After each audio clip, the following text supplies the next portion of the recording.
Halftime show, Terry Ford, Tyler Head. We're rolling till 3 on the game. All right, so I'm checking.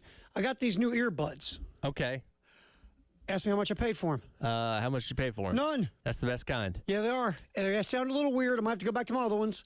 But these were donated by the hotel I stayed at in New York City. Okay.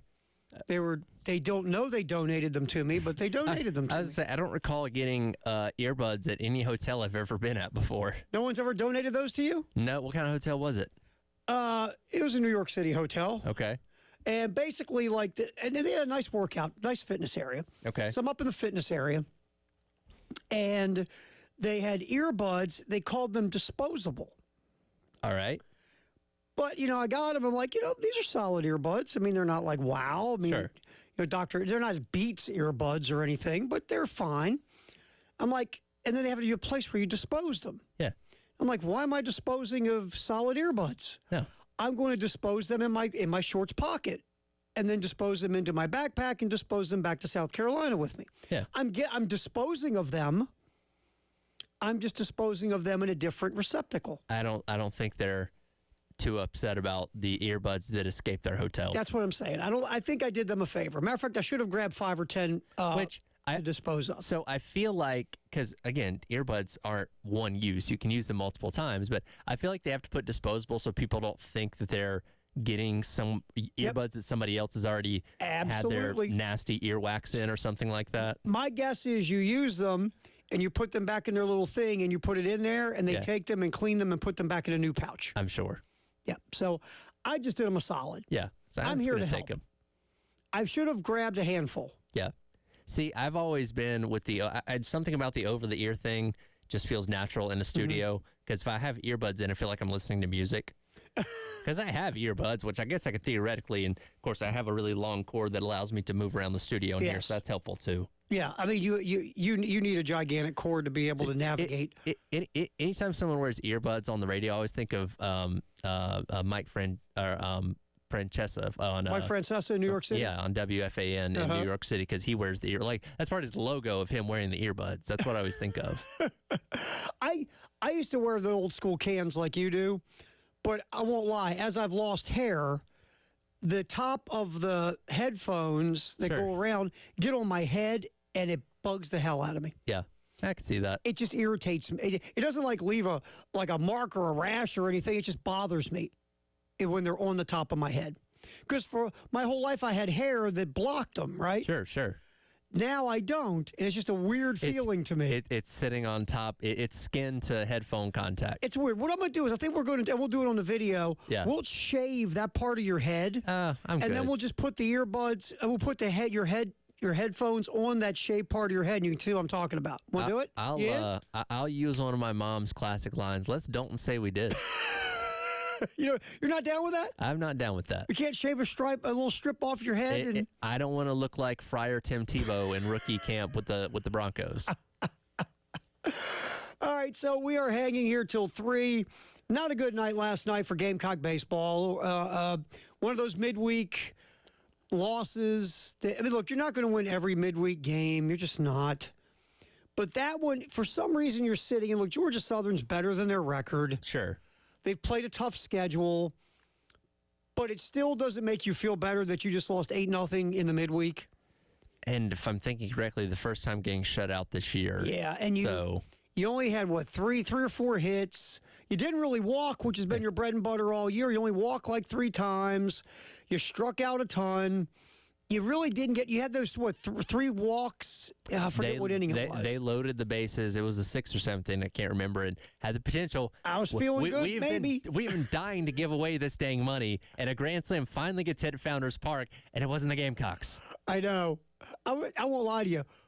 When that ball goes out of the yard, I'm thinking, we don't give that money away. But That's the other team. You know there was inevitably somebody that has signed up for the Palmetto Citizens Federal Credit Union Grand Slam giveaway that for half a second was like, oh, wait a minute, did I win? Oh, wait a minute, that's Georgia Southern, not that's the other South team. Carolina. It doesn't work that way. Do you win money if anybody hits a Grand Slam? No, not just quite. A Gamecock player. Did we anticipate another team hitting a Grand Slam for South Carolina? We did not, especially not Georgia Southern, but... Right.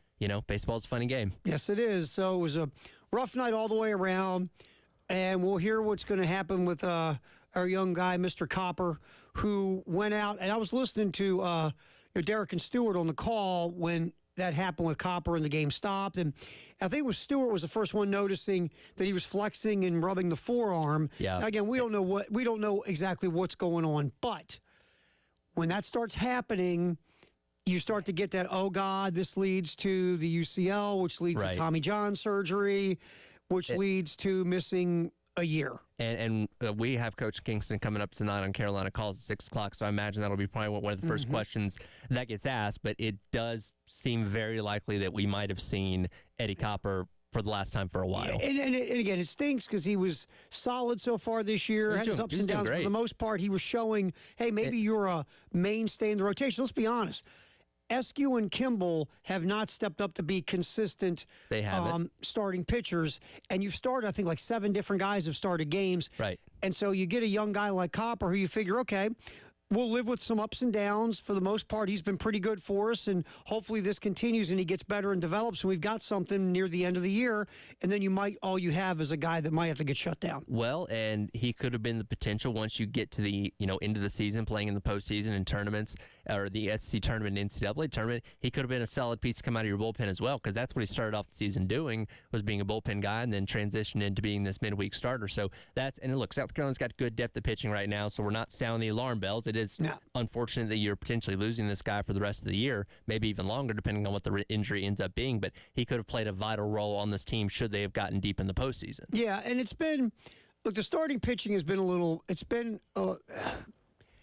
for the most part, above average. But what you thought you might be doing, you haven't been doing. It's sort of been kind of freestyling. Right. Does it make any sense? Yeah. Eli Jones has been thumbs up, fantastic. Eli Jones has been really good. Besides that, you're kind of taking what you get as you go with the flow, and if you're maybe playing a hot hand or whatever.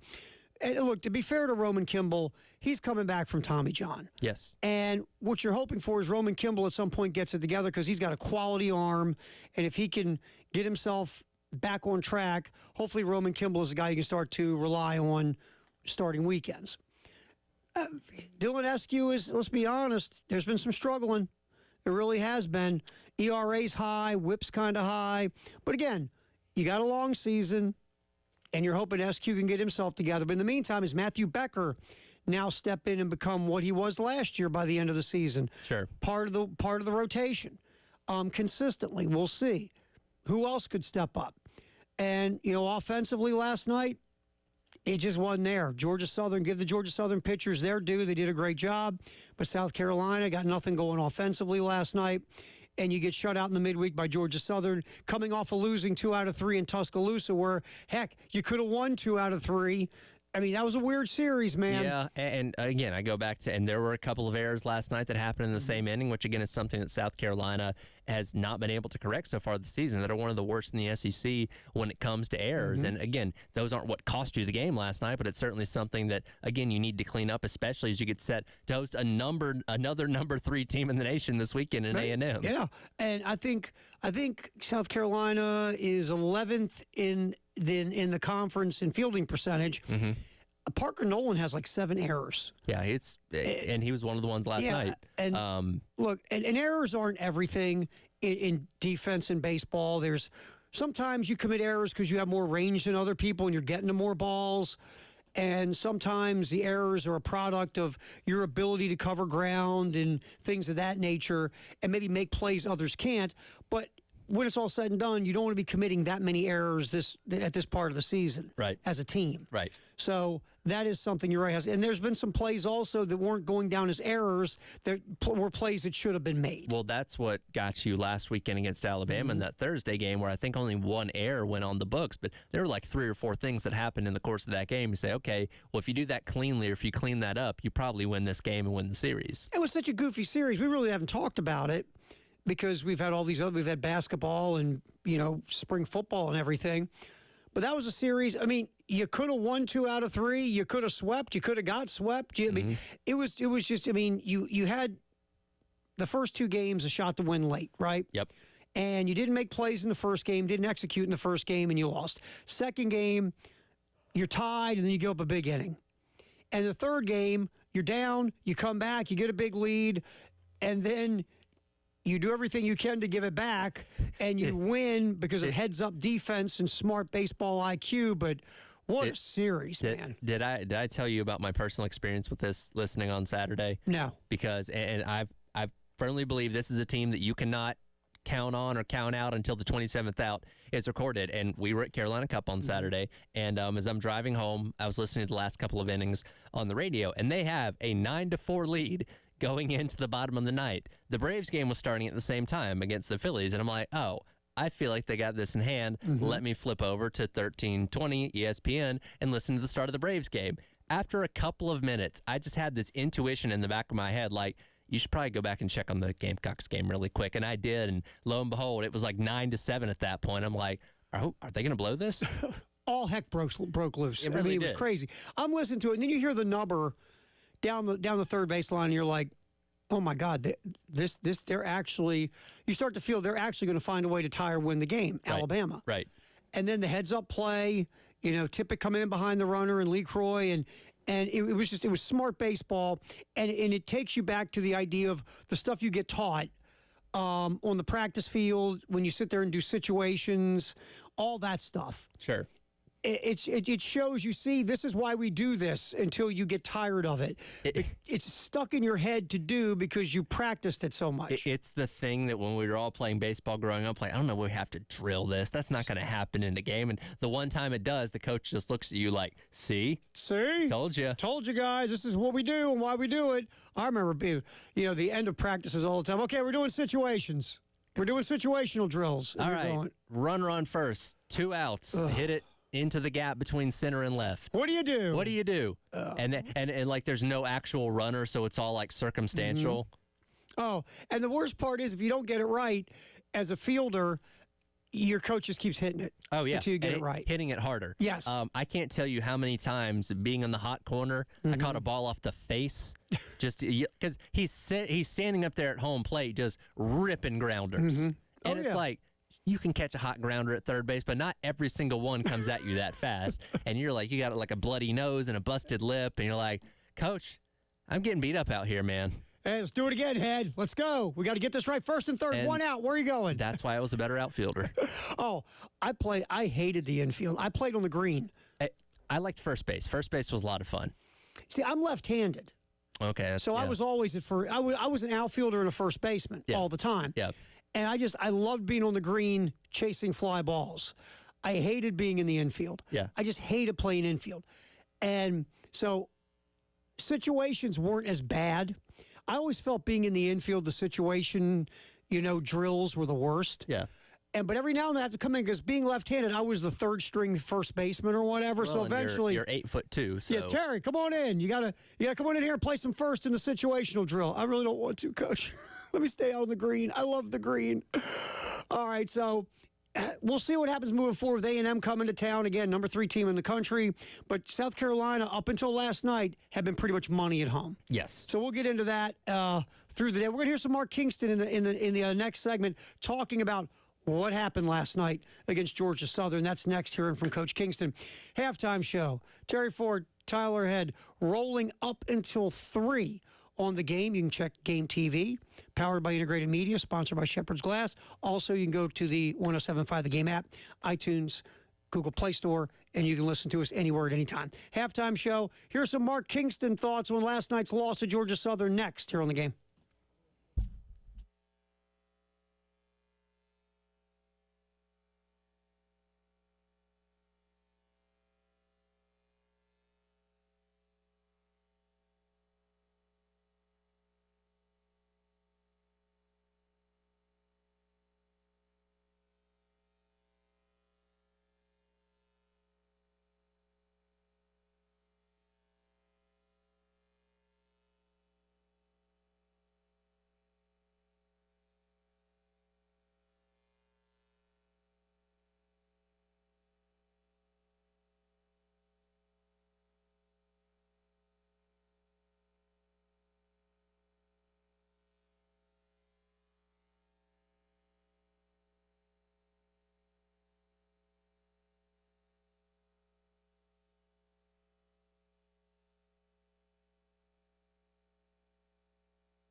I mean, obviously we didn't score runs. We had 4 hits.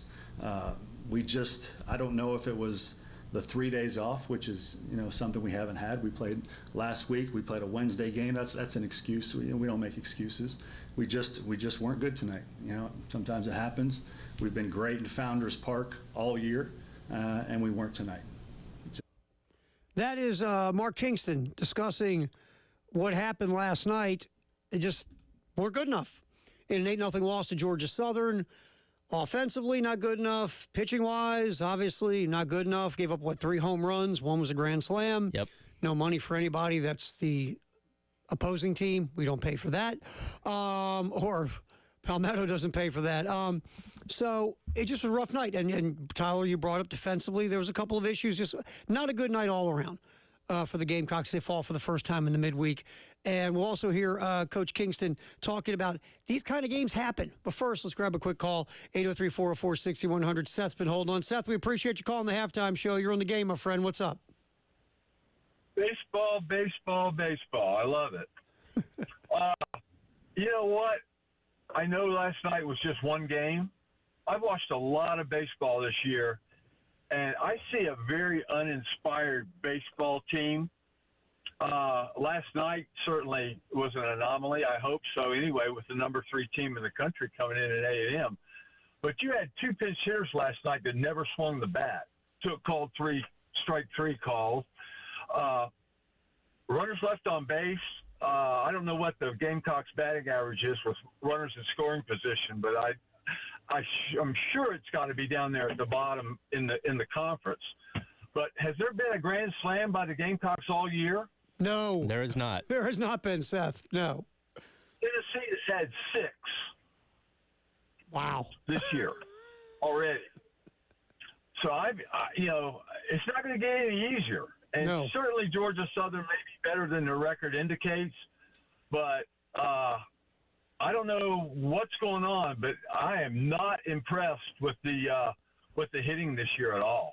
I mean, I know early on pitching's ahead of hitting, but it's not early on anymore. We're halfway through the season, and the hitters just do not. I mean, it's like they've never seen a curveball or slider before. No, we appreciate it, Seth. Thanks for the call. And I get where Seth's at. I mean, offensively, Seth brought it up. Runners in scoring position has been a struggle this year. Sure.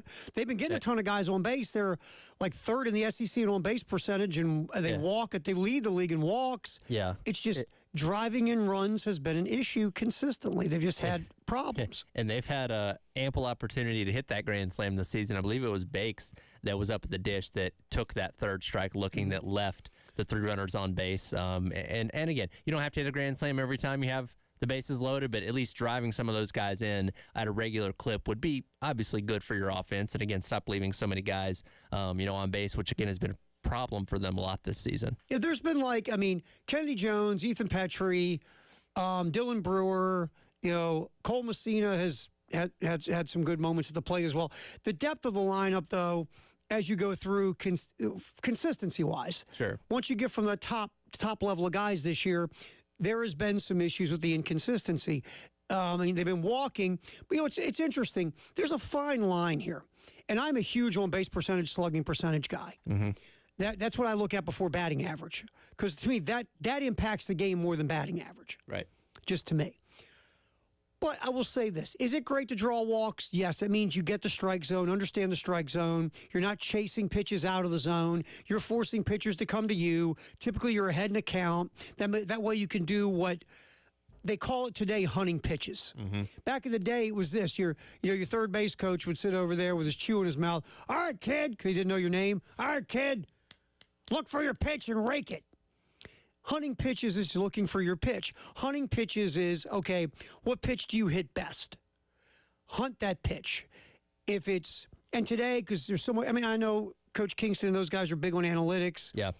Analytically, there's a breakdown of you'll see what it looks like. It's the batter's box, right? Mm-hmm. Yeah. And it's broken into quadrants. And every quadrant has your batting average in that quadrant. And a quadrant today that is your, we will call it, for lack of a better term, happy zone. Mm-hmm. That's where you hunt your pitch. Sure. Like they say to you, hey, kid, because they don't know your name, Tyler. Hey, kid, you see that pitch at your knees on the inside part of the dish? You hit 413. Hunt that bleeping pitch, kid. And that's what you look for. But there might be quadrants you're terrible. And here's the thing, on the other side of things, that pitcher knows that that's the type of pitch that you're really good at hitting, so he's going to avoid throwing you that pitch as much as he can. He knows what you can't hit. Yes. That's the game here. Yes. And if his location's really good, you might be Guess what? screwed. He's going to be painting the outside corner. Yes. Where let's say, hey kid, you hit 192 over there, okay? Only hunt that pitch when you're protecting, right? 2 strikes, you gotta protect there. Right. But besides that, kid, that's not your pitch. Yeah. I gotta spit my chew.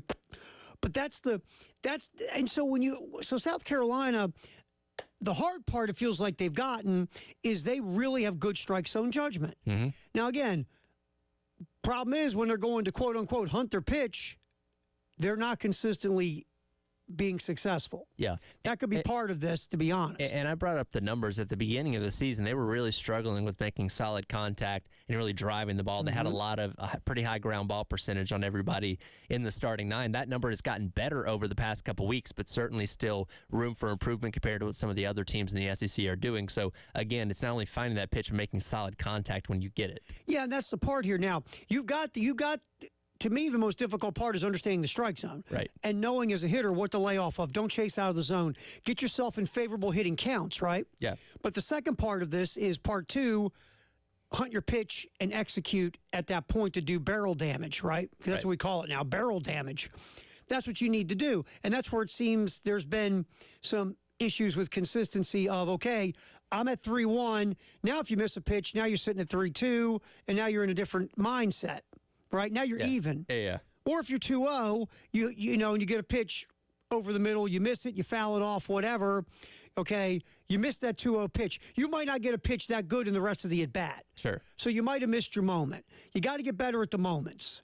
I mean, and obviously, you know, not striking out in big situations, making contact, because that's kind of the way you drive runs in, unless they're throwing wild pitches and pass balls. So all that together is where it seems like the offense, they get themselves in the right position. They just have a problem cashing in once they get in the right position. So a good call. We appreciate it. And 803-404-6100. Always feel free to jump in. Phone line, text line. Just hit us up. I will get back in here. We'll get to some more Coach Kingston. We'll flip back. Juice Wells had some thoughts about why he left South Carolina. And the masses are upset. And I understand the masses being upset because, again, if you are bleeding garnet and black, this would bother you. We'll talk about it next. Terry Ford, Tyler Head, halftime show as we roll up until 3 here on the game.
We're rolling till 3 on the halftime show on the game, whether you're here in Columbia at 107.5, in Florence at 100.5 the game, or in Myrtle Beach 100.3 the game. Thanks for hanging out with us as we roll along here on the halftime show with Terry Ford and Tyler Head. All right, coming up 2:15, Brad Muller, the voice of the number one ranked undefeated Gamecock women, as they get ready to take on NC State tomorrow, 6:30 pre, 7 o'clock tip. Do we know if his flight got canceled yesterday? We don't know. We'll find out, though. Find out. We're going to ask Brad some questions. Maybe he and Elijah are sharing that deep dish in Chicago O'Hare right now. O'Hare is ginormous. I used to fly in and out of O'Hare a lot. Compare It's it to Hartsfield Jackson. about the same. About the same. Because I think that one passed O'Hare in being the most ginormous. Hartsfield Jackson is its own city. Oh, absolutely. Just like O'Hare. They used to joke O'Hare's second biggest city in Illinois behind Chicago. My goodness. Yeah, O'Hare, when you see your gate, and if It's you're all the way on the other end. it's awful. And there's nobody with that little cart No, around. and let's say it's a layover. If you have a layover of a half hour, it's going to take you 28 minutes to get to the other gate at O'Hare. O'Hare is ridiculous. It is massively ridiculous. So, but it's sitting around eating a deep dish, not a bad plan. Well, they throw you in jail in Chicago if you don't do that. Yeah, I love. You know what pizza I like even more is Detroit style with the sauce on top. Have you ever had that? I have not. That sounds pretty Detroit good, though. style is good, man. Detroit style. I mean, I've had the actual Detroit style when I lived in the Midwest, Sure. but Pizza Hut does one too. Okay. Detroit style. It's very good. Interesting. Very good. I've never met a pizza I didn't like. So Same here, man. You know, maybe we should talk to our buddy Brian Glenn. Say, Brian, can you say he whip us up a Detroit style? he is a master of pizza. No, no doubt. Good man, Brian Glenn. All right. So Elijah will kick in with us at 1:30 from O'Hare Airport while he's eating a deep dish pizza. Yes. So we'll talk to Elijah, get a report on the Carolina women as they take on NC State again tomorrow night, 6:30 pre, 7 o'clock tip right here in Columbia on 107.5 The Game. Baseball against Texas A&M will be on our sister station, ESPN 1320 WISW. Again, that will be tomorrow night. Basketball here on the game. Final Four with the Gamecocks and the Wolfpack. So that's the way this thing's going to play itself out. And we'll have Elijah, like I said, at 1:30. All right, so Juice Wells talking, I guess, was he doing a social media post? No, so this was actually on the Locked On Ole Miss podcast. Now, Okay. the full interview has not come out yet. That will come out later on tonight. This was just a clip that the host of the show put out on social media teasing the episode. And if you want a clip that's going to get some people talking, this clip certainly did a really good job Yes, of that. and here is Juice Wells. I wanted to be with a quarterback who's actually experienced in the SEC and can actually, control the offense. And also, I want to win, man. I don't like losing. I'm a competitor. Okay, all right. A few things to unpack here. Yes. One, to be fair, we haven't heard the whole interview. We didn't hear the whole answer. We don't know what was said before and after that. And again, what you're doing is smart. You're pulling something that's going to make people want to hear the interview. Yes. And this is something that obviously Gamecock fans will go and listen to this podcast a good amount just to hear what was going on before and after that comment. It's good clickbait. Nice work. Congratulations. Someone knows what they're doing. Yes. Let's go there. You got people talking. All right, so let's look at this really quick. Which, by the way, Juice Wells did come out on Twitter and said, hey, it's nothing but love with me and Lenoris. So, Well, here's the thing. It might be, but what you're saying, first of all, that part of it is correct in what you say. Lenore Sellers has started as many games in the SEC at a quarterback as Juice Wells has, right? that is correct. And if you look over, Jackson Dart has started, this will be his third year as a starting quarterback in the SEC. Going to be Plus- looked at as one of the best returners this year. And he started games at Southern Cal. So this is a very experienced quarterback. Much more experience than Lenore Sellers. Get that part of the quote. You are correct there. Yes. When you go into the losing thing, though, that's where we had to back it up a little bit. And I don't think he meant it maliciously. I feel like this is one of the things. And again, you're in a podcast, you can ask questions, you're just answering them. If he had time to really think this answer out, I think he would have phrased it a little bit differently. And look, I get you want to pump up Ole Miss. I understand you're going there and Sure. you want to be all Ole Miss. Yes. He might even dress up and walk through the Grove. Who knows? But here's the thing.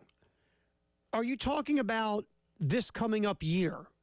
Are you looking at this coming up year and thinking South Carolina is not going to be winning because you have a very raw starting quarterback, question marks on the offensive line, some other question marks around the football team? Maybe you don't have as much confidence that South Carolina is going to be a winning team this year, and you're pretty confident that the folks at Ole Miss are going to be a winning team. Is that what you mean by that? Because if that's it, all right, you're projecting forward. Sure. Whatever. But if you're talking about last year, well, one of the biggest reasons this team lost, not the only one of the biggest reasons this team lost last year, Juice, is you didn't play. Yes. Let's be fair here. You didn't play. I mean, you tried to play. Sure. It wasn't happening. Last time that we saw you, you ran to the end zone against Georgia. Yep. Didn't see you since the Georgia game. Right. So one of the reasons this team finished 5-7 was you weren't available because you got you on one side healthy to go with Xavier Legette.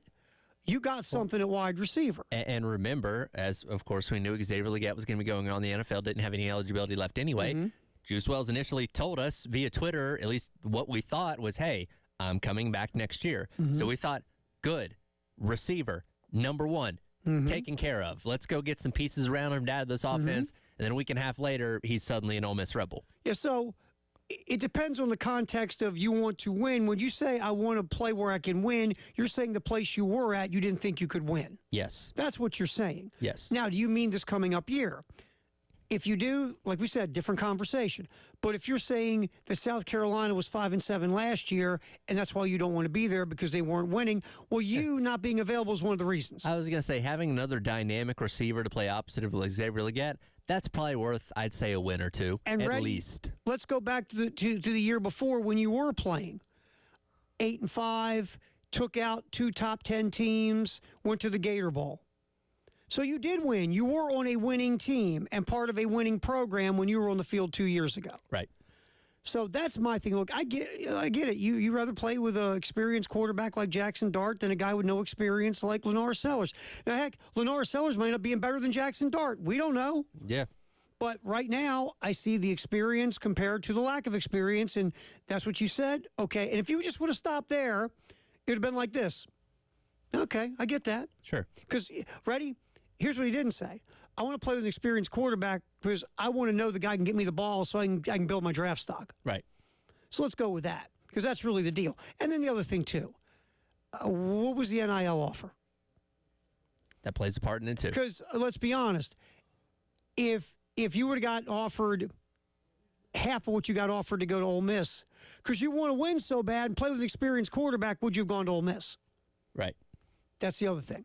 So there's a lot there to kind of maneuver around, but I get the selfish part of I want to play with a more experienced quarterback to get me the rock because I need to get my draft stock up. Right. And I got a better chance to get my draft stock up if I play with Jackson Dart than an unknown quantity like Lenore Sellers. Yeah. But the whole part about the winning thing, it depends on the context of that quote, and I'd like to hear more of the interview. And now here's the thing. We look at Ole Miss as a team that's probably going to be in the college football playoff. I got them penciled into mine for sure because, again, you return a bunch of talent. You bring in a lot of guys from the transfer portal, including Juice Wells. And you're bringing guys from the transfer portal that can fix your weakness, which has been defense. Yes, exactly. So that team is going to be very good this year. They're going to be in contention to win at least probably around 10 games. South Carolina, we don't know. So could South Carolina be better than Ole Miss? Absolutely. Could South Carolina beat Ole Miss when they come in here in October? Absolutely. We, again, have more questions than answers about this team right now. So how many boos are going to rain down on Juice Wells? I will say this, and I don't know what it looks like when the opposing team walks in because you have the Gamecock walk where you can see all the players. If I were him, I would maybe shield myself with some offensive linemen for potential projectiles maybe being thrown your way. Yeah, I was going to say. I don't condone that, but those things happen. There's a chance. You know what? People tend to tailgate for many hours before these games. Yeah, and God bless them if this is a night game and they've had all day. Yes. Juice, at the very least, is going to be hearing a ton of boos. Yeah, it's one of those things like similarly with basketball where some fan bases, just as soon as somebody touches the ball, they let the boos rain down. They just kind of fixate on one person throughout the game. Juice Wells, anytime he moves, will be receiving the blunt of And the they're not saying boos. juice. No, they're saying boo. Yes. So very interesting comments. Again, I'm trying to be fair. I'm not going to just, I'm not going to be the guy to grab the pitchforks and go running and screaming and leading the mob to, all right, you got to hate Juice Wells now and hate everything about him, and we got to set up a hate Juice Wells T-shirt and all this other.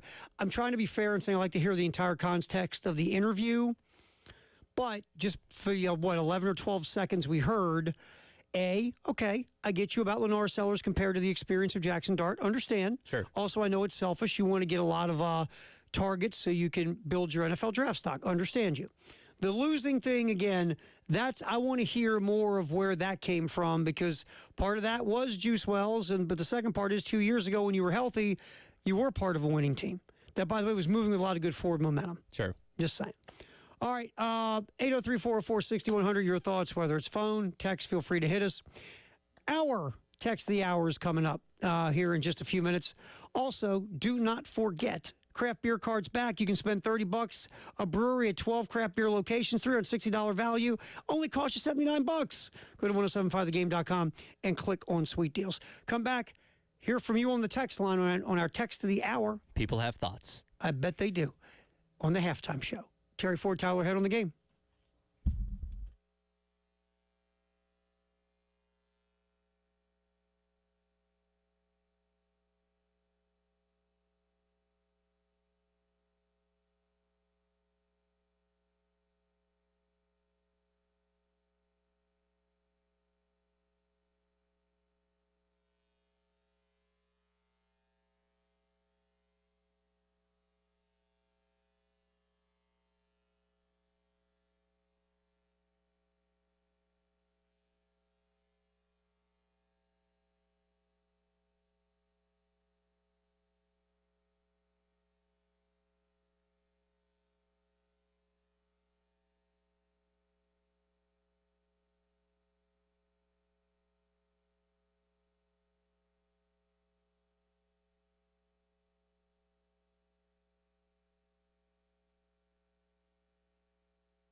Time to check our Firehouse sub text to the hour at 803-404-6100.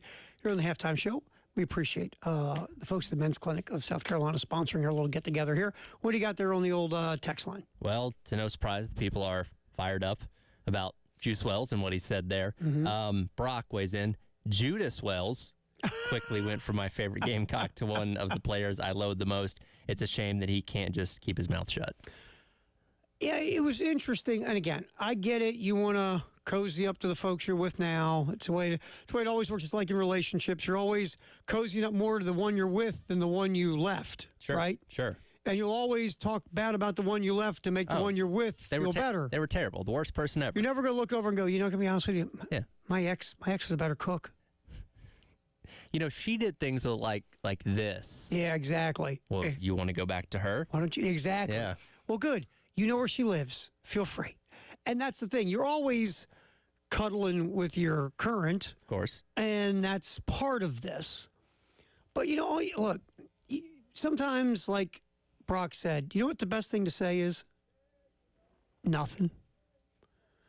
All you got to say, and I could, we have a lot of NIL money going around. Maybe I can just get a job writing answers. Because his answer's easy. Ready? Hey, I loved it at South Carolina. It was phenomenal. Coach Beamer was great. The fans were great. Loved Columbia. I just felt, for me personally, it was time for me just to go find another situation. Yeah. Am I done? Pretty much. Am I good? Covered all the bases. That's all you do. That's all you do. It's very simple. It's very easy. You don't need to, but again, part of the world of social media we live in, it's good for us. We get content every day from somebody saying something they shouldn't say. Absolutely. It's gold. And again, it's one of those things we haven't heard the full interview, and right. I don't know how much more he delved into his time at South Carolina in that interview. We'll see when the full thing comes out, but it's one of those things that I think if you gave him a couple of minutes to really thoroughly think out this answer, it probably would have been different, probably would have been something more in line with what you said. But in that reaction of the moment, you get asked, hey, why'd you leave South Carolina? Why'd you come to Ole Miss? And that's what came to his mind first. Yeah, I mean, that's what you get with social media at times. People are just being real. Hey, man, I'm being real, dude. Right. And sometimes in being real, you're not thinking until after you say it. Again, it's great for us. I mean, it's given us almost a half hour of something to talk about. Absolutely. It's great for us. We love when people just throw up from the face. It's fantastic. But, for Juice Wells, he might not care. That's the other part. He might not care. Well, he might go, hey, man, I was just saying what was on my mind, and I'm moving forward. And it's one of those things, I think in today's age, especially with social media, you have to understand when you go into the transfer portal, that fan base that you're leaving is probably not going to like you very much, and you're probably going to get a lot of mean messages and tweets and that kind of stuff, and, it's up to the individual and how you handle that, but, Juice Wells goes to Ole Miss now, and I'm sure the fan base is loving having him and giving him all the love and affection that he's desiring. And again, you just have the other team that you've left behind that is obviously not happy. Yeah, I mean, you're right. There's a percentage of fans who don't like it when you leave them. Sure, you're a traitor. You're not loyal. Judas is a new one. That was good. I like Judas. That was creative by Brock. Very nice pull. So that's just natural. And now, again, to promote a podcast, we had someone who very smartly pulled that 11 seconds, knowing now people are going to come to that podcast to hear what Juice Wells said around that comment. See, I didn't know that it hadn't been posted yet. So I skimmed through several episodes of that podcast trying to find the full context. So he got me hook, line, and sinker. Oh, now I'm going to listen to it. I couldn't tell you who's hosting it. I couldn't tell you the name of it. Oh, I know the name of it. I don't. Yeah. What is it? It's the Locked On Ole Miss podcast. So now I will check into the Locked On Ole Miss podcast just to hear. One time I'm going to listen to it. Yeah, sure. And that'll be it. But you'll get my click. Congratulations, whoever did that. Good work. And you'll hear him read about whatever local sponsor he has on that podcast, and that's relevant to you, probably not. But I'll tell you, if they look at the deep dive analytics of their podcast, they are going to see people clicking on it from all over the state of South Carolina. Probably. That they'll never see again. And then it's people that zero in on whatever portion that interview is. Let's say it's 5 minutes long, from like the 5-minute mark to the 10-minute mark. You have a spike in your listenership for that, and then it falls off right afterwards. And we're going to go in there and pull the full context and fire it up here on the game. We'll have full full answer on Yes, what he said. We'll have deeper context on it once it's. But again, this works out perfect. Whoever did this is very smart. Of course. It's going to work. It's working here. But in this world, if sometimes less is more. Right. But Juice Wells, like I said, he might be sitting here going, I don't care, whatever, I'm good, fine with me. Yeah. I said what I feel, and I feel what I said. So, and that's just kind of the way this works out now. But when you open social media is there for all this type of stuff. So we will find out. And Brock, excellent text in our Firehouse subtext, the hour at 803-404-6100. Good work. Very well put together. Very well put together. All right, we will have football, top of the hour. We're going to delve into something very interesting.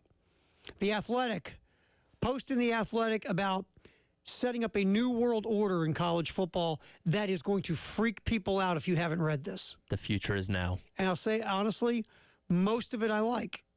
Couple things, but most of it I like. And here's what it is. Even if I don't like most of it, you know what it's like? It's like when you're in your stomach hurts and you got to pop Pepto-Bismol, Yeah. the liquid. Yeah. Does it taste good? No. Do you have to do it? Yeah. Is it going to make you feel better? Yeah. Okay. That's kind of what this is in some ways. We'll get to it next. Football in the 1 o'clock hour coming up on the halftime show.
Halftime show with Terry Ford and Tyler Hood, sponsored by the Men's Clinic of South Carolina. We are rolling football.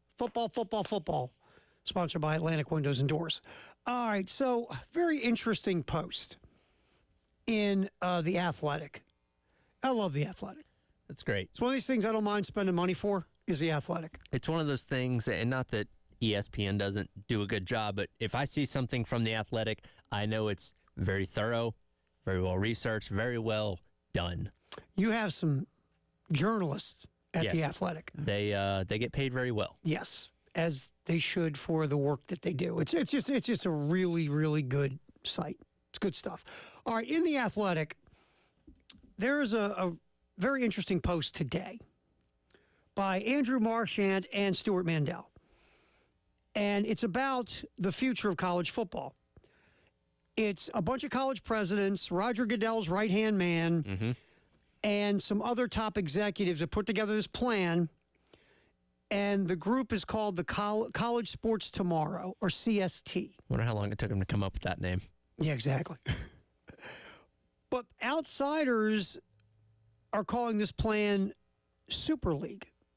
That's kind of what we've commonly referred to it as, because Yes. we knew something like this was the potential in the future when we talk about kind of replacing the NCAA and its hold over college football right now. So you've got some folks like the chancellor at Syracuse, our boy Gordon Gee, who is at West Virginia now, the president of that school. And basically they're saying the current model for governing and managing college athletics is dead. Totally agree.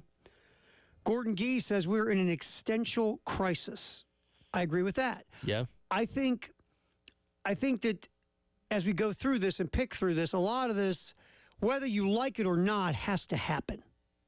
Yeah. Is that fair to say? Yes, there does need to be some kind of restructure reform to college football, because what we're doing now, and we talk about this all the time, I mean, it's changing day to day, whether it be a new NIL law, whether it be the violation of antitrust, whether it be conference realignment, like everything's moving in completely different directions. And the foundation is crumbling. You can't keep doing it this way and expecting it to last. And really, there's a bunch of reasons why, right? But if you want to be honest and blunt, the real reason is to get your butt out of court. That's a big part of it. If you don't change the way you do business right now, there are a couple of lawsuits sitting in courts, one in the state of California, that would crush you. Would crush the foundation of the NCAA. The NCAA would go away. If that decision goes against the NCAA, we're going to get to it. If that decision goes against the NCAA is done. So again, they're about as proactive as this mic stand in front of me, if you're watching on the game TV. But they better get their head out of, like my dad would say, get your head out of your hind parts and understand where you're at. There's a good chance, because you can't win in court to save your life. No, Who are they again in court? They're Glass Joe, even though Glass Joe did have one win. But Well, that's one more win than the NCAA. Glass right. Joe would beat the NCAA. That's right. You're not really good in court. It's not your strong suit. No. And if you lose this one litigation piece in California, which would state basically you have got to pay back NIL money. Yes. Billions. Billions of dollars. Because quite literally, every former college athlete, and I was going to say that's still alive, families of ones that have passed could still reap benefits from this, because in June of 2021, it finally went live, NIL, and turns out, hey, you could have been doing this for 100 years beforehand. So think of the hundreds of thousands of student athletes across all sports are like, well, when I was in college, I was eating ramen noodles and having to get people to drive me everywhere. You're telling me I could have been making money and had my own car or something like that? Yeah, there are people that are going to want money from the NCAA if this gets passed. Because once again, Tyler, we've established what the NCAA's been doing since they began was what? Violating seemingly every antitrust law in the books. It's like that was their plan. Yeah. Okay, let's see how many antitrust laws we can break as an organization. Which it is insane that it took us 100 years to get to the point of like, hey, you guys know this isn't legal, right? Yeah. It's like, oh, it's not? Oh, we can pay the athletes now? cool, let's do that. But there's always the repercussions of the people, if I played college football at Boston College back in 1994, well, wait a minute, I feel like I could have gotten some money when I was in college. Where's my, reimbursement? Guess what? Here's the thing. You think that the line of former NFL players was long suing the NFL over concussion issues? Oh, yeah. That line is that 10 items or less line at the grocery store compared to the line of former college athletes who are, it's not just college football players. We've got to understand this too. Yes.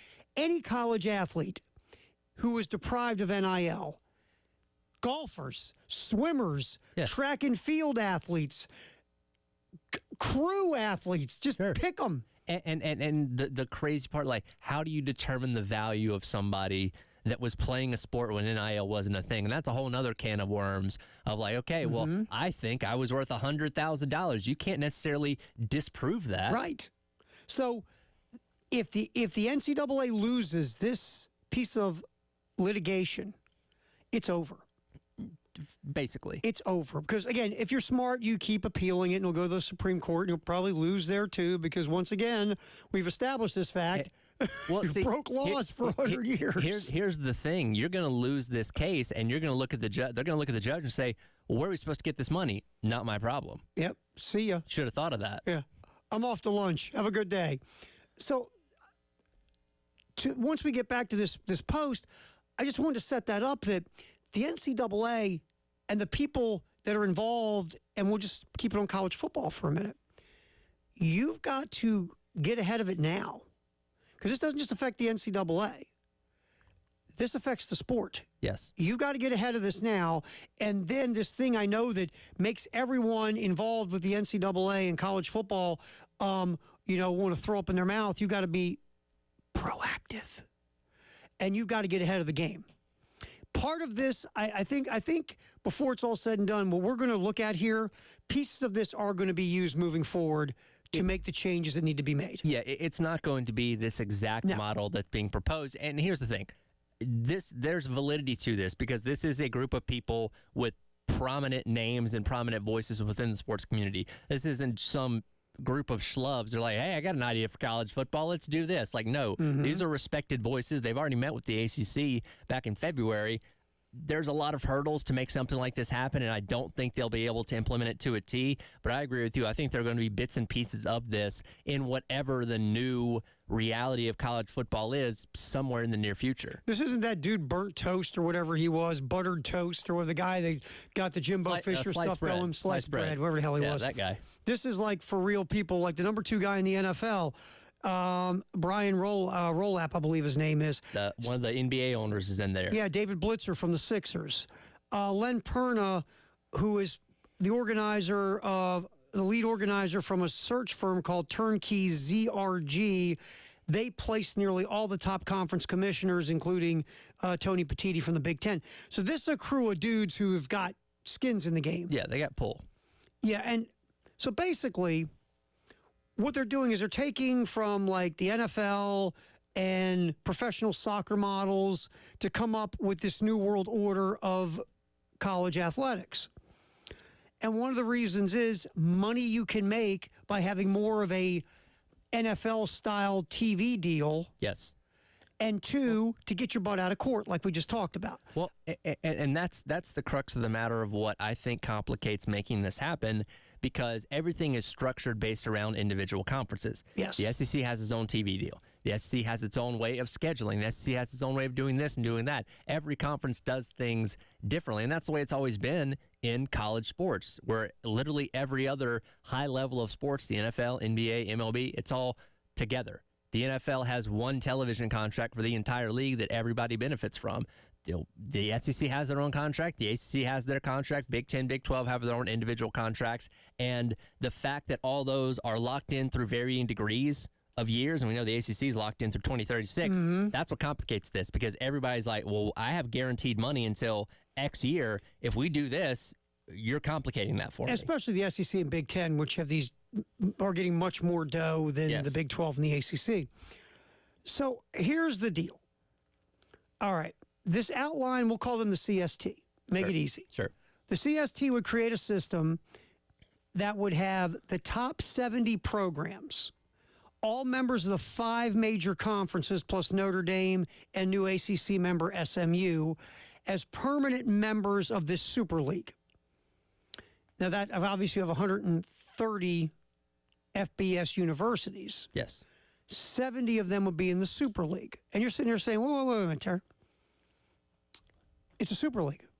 So it's one big league of 70 teams. Oh, yeah? Yep. But that leaves out 60.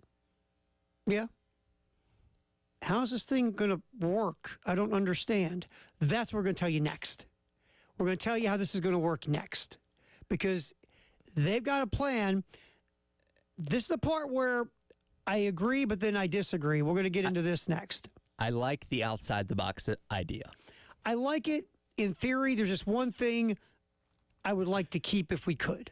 And we'll get into that as we continue this football, sponsored by Atlantic Windows and Doors, as we continue to go through this outside the box Super League idea from this collective called the CST, made up of high executives, NFL people, people who have worked in professional soccer, also presidents and chancellors in the NCAA, who are trying to figure out how to get themselves out of this mess that they're in. We'll tell you how they're going to do it next with their 70-team Super League. Terry Ford, Tyler Head. Halftime show sponsored by the Men's Clinic of South Carolina right here on The Game.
They have three Football, future football, big football. leaguers at the top of their lineup, is what I've been told. I've watched them play quite a bit, and I would agree that that's how they look.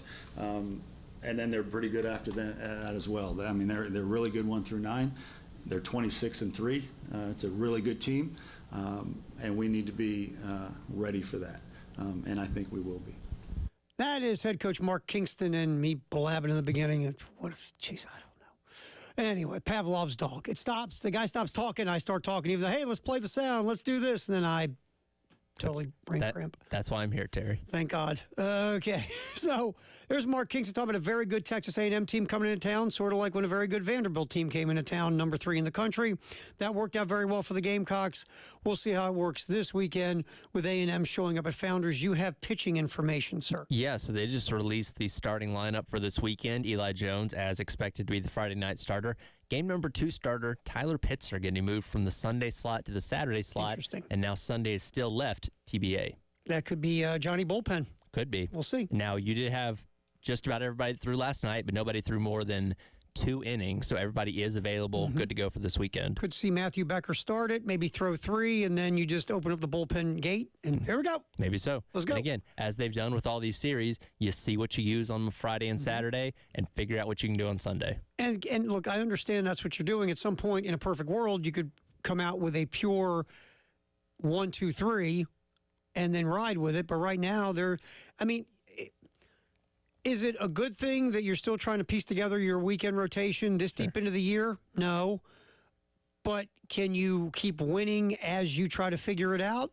That's the perfect world, right? Here's the funny thing. They've won all the Sunday games or the third game in these series where they've had this TBA. So it's working. How funny is it? I know. And Coach Kingston might say, if it ain't broke, don't fix it. right. So we'll see where it goes. But Pitts are getting moved up to Saturday, and then Eli Jones on Friday. All right, and again, Texas A&M and South Carolina, that will be Friday night, I believe 6:45 pregame, 7 o'clock first pitch on our sister station, ESPN 1320 WISW. Why, Tara?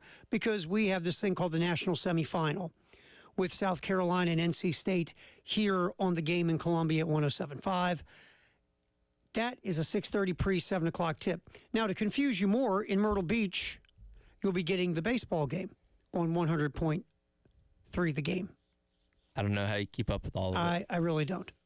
I might have to go to the men's clinic in South Carolina to clear any brain fog I have. All right. So let's get back to our conversation. Football, sponsored by Atlantic Windows and Doors. If you just jumped in, there's a group called CST, College Sports of Tomorrow, who has put together a radical plan to save the NCAA from itself. 70 super teams out of 130 in the FBS. 70 super teams will be part of the league. Okay. Here's the way it would go. 7 10-team divisions. Then there's an 8th division of teams that would be promoted from the second tier, like the mid-major, would go from 71 to 80. You're saying, how do you get that? That's where we get to these soccer. This is going to make Jay's going to be tingly. Jay Phillips will be tingly. Jay's so fired up for 3 o'clock today. Jay, right now, because we're essentially creating a minor league with elements of European soccer in there. Jay's getting European soccer and his minor league all in one swoop. He's going to be over the moon today. Right now, he's probably streaking through his neighborhood. He's so excited. I don't need that image. I was going to say that's a mental picture none of us can get back. So you got 70 teams in a Super League, basically the power conferences. Yes. Then you're going to have a 10-team division that is set up of mid-majors. Now, you can be relegated from that 10, and you can also be promoted into that 10, promotion relegation. They'll have to have determining factors on how that's looked at. Maybe it's a 3-year window of one-loss record, 5-year window of one-loss record, whatever. Sure. And I like this from the standpoint of we're no longer pretending that 130 teams are going to have a shot at the national championship. They're literally saying, all right, here are the 80 teams split between 8 divisions that are going to play for the national championship. Win your division or get a wild card and you make the playoffs. That's it.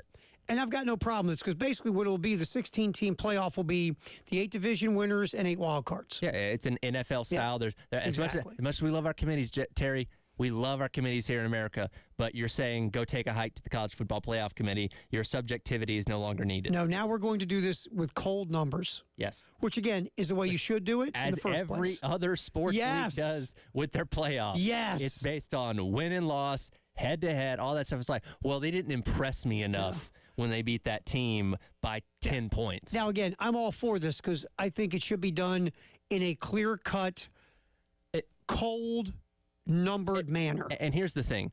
When we get to that point, because I think this is coming at some point, whether it's this Super League or whatever it is, when we get to the point where we are determining teams in the college football playoff or whatever we call it at that point in time by purely what happens on the field and win-loss and standings and all that kind of stuff, we're going to look back on the committee and you're like, what were we thinking? Why did we do this? Oh, well, don't we do that now thinking, why do we have 2 polls and we had voters pick the national champion? Well, why did we, that was dumb. How about this proving it and winning it on the field like every other sport? So, yeah, we will look back and go, you know what? This was dopey. I know you're undefeated, but we don't think you're strong enough, so Right. you can't get in the playoff. To me, as much as I've never liked committees, even though, we can go get coffee and have dinner and talk about forming other committees and who's going to chair the Well, you committee. got to have a committee that creates the committee. Yes, of course. You need a committee to create a committee. As much as we all love that, sarcasm, doing it like everyone else does, the fair, cold, calculated way, the thing that threw me, and I've never been a fan of this committee stuff and voting stuff, because, again, it's objective, done by human beings who can't be objective. It should be objectively done, and it's not. Everybody's a person, and you have likes and dislikes, and it's just human nature. The Florida State screw job was it for me. I think that pushed a lot of people over. Because the think system went out of control. Okay, we think Florida State now can't compete because they lost their starting quarterback. Okay, fine. That's good. The New York Giants won a Super Bowl with a backup quarterback. Yeah. The Baltimore Ravens won a Super Bowl with a quarterback that was a number 2 quarterback that became a first-string quarterback.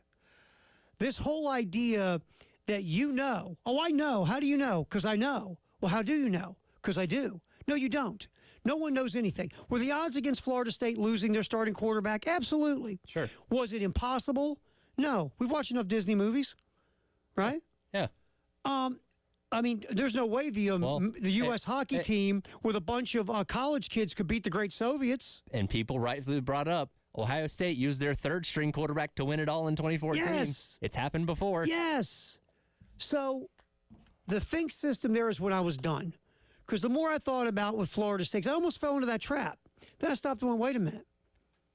They did everything you're supposed to do. They're in a Power 5 league. Checked every box. Undefeated regular season. Won the conference championship game. They did everything. And they got screwed. And you can sit here all day and give me this and that and all the others and all the mumbo jumbo. They should have been in the college football playoff. And they weren't. You're telling me the NFL doesn't determine playoff teams by eye test and game control? You mean a committee? Yeah, committee. The think system? Yeah. No. Could you see the NFL doing that? Oh, my God, how ridiculous. Could you imagine, a collection of, Jerry Jones, some of the NFL owners having to evaluate other teams? I don't think they're very competitive enough. Tyler, they'd be purely objective. Oh, totally. Yeah. Yeah, well, and that's the funny thing about the college football playoff is every person has the tie to some school. Some are athletic directors, Right. some are former presidents, some are former players. And it's like, that's really funny that the chancellor over there at Ole Miss didn't want to rank Mississippi State in this latest poll. Weird, right? Yeah. Wonder why that is. Who saw that coming? I know. So this is what it would be. Seven, it would be 8 divisions of 10. The 70 teams that are in the Super League and 10 basically mid-majors. Yes. And they would be promoted and relegated over some type of formula between 71 and 80. Yes. All right, then the playoffs would not require a selection committee. Woohoo! Like we said, 8 division winners and 8 wild cards. Now, this is struggling to gain traction. I know you're stunned by that. And it's struggling to gain traction because people don't want to give up the old days. Sure. They don't. Now, here's one thing. I would love to, and if you can't, I get it. I'd love to keep conferences in some way, shape, or form. I would love, because I think there's something about college football and the traditions that have been woven Sure. into the SEC and the Big Ten and the ACC and things of that nature. Even the Big 12 used to be the Big Eight and all that mess. There's just stuff there. I know it probably can't be kept in the new world. Sure. But there is something to me. I hate to see the conference go away. And that's my biggest question is, where do the conferences come in here? Because they, again, are the presiding powers over these schools as of right now. I mean, do they still exist? Do we have two SECs between two divisions again? Like, well, what does this look like? Because I don't think the conferences are cool. It's just like, yeah, that's cool. We'll just worry about basketball and baseball and soccer now. Like, you guys go do your thing in football. Like, no, they still want to be involved, obviously. Ready? Okay, we got this great idea. Are you in? Or you're going to go away? Yeah. Wait a minute. I'm what? Well, and as I mentioned, they've met with the ACC. They've given their spiel. What came from that, I don't know. But the other three power leagues have not agreed to meet with them. They canceled lunches with all of them. There was an idea on the table, and these leagues, according to this article, are afraid of upsetting ESPN, Fox, these TV partners that are shelling out billions of dollars, guaranteed money through varying lengths of contracts for years and years and years to these leagues. And I don't know about you, but if I looked at the $7.8 million deal that ESPN just signed for the college football playoff to run through 2031, and I'm any of these leagues knowing I get guaranteed money from that, I'm not messing with that. No, and the other part of this is, according to the CST, universities would own a percentage of the league. It's kind of like the MLS. And obviously, some schools would get more cuts of the pie than others. This is where everything starts to get kind of a little bit where your head starts spinning. And this is where you lose some folks. Like if you're sitting there, if you're, Wake Forest, sort of like the ACC thing where Florida State and Clemson want more cut of the money. Yeah. Florida State's like, we didn't agree to that. Whoa, everybody gets equal. You're going to have to get some others to sign off on this knowing they're going to get less of the pie, but they might get more overall. That's what they're trying to say. They want an NFL contract, Yes. When it comes to TV deals, so everybody gets more money. And on the flip side of things, the Alabamas of the world and stuff like that, it's like, we're more valuable than Wake Forest. We definitely should be getting We more. should get more dough than Wake Forest. What are you, nuts? And so we'll get more into this. We're not done with this yet. But we're going to get we got to get a report from our buddy Elijah Campbell sitting at O'Hare Airport knocking down deep dish pizza. We're going to talk about the Carolina women tomorrow night right here in the Final Four versus NC State. A report from Elijah next. Halftime show sponsored by the Men's Clinic of South Carolina. Terry Ford, Tyler Head here on the game.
Petrie should be fine.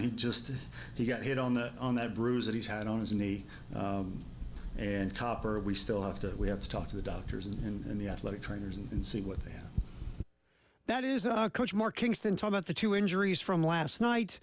You're hoping that, Ethan Petrie just, rub a little dirt on it, shake it off, get ready for A&M. With Copper, well, we'll see. Again, it doesn't look good. When your velocity drops 3 to 5 miles an hour, you start rubbing your forearm, and they get you out of the game like right then and there.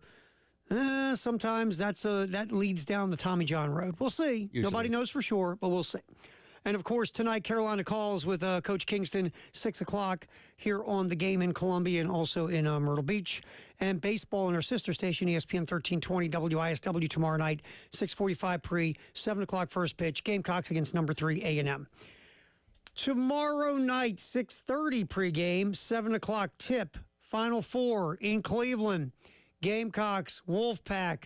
Who better to talk about it than a guy who's been sucking down deep dish pizza at the airport in Chicago, Elijah Campbell?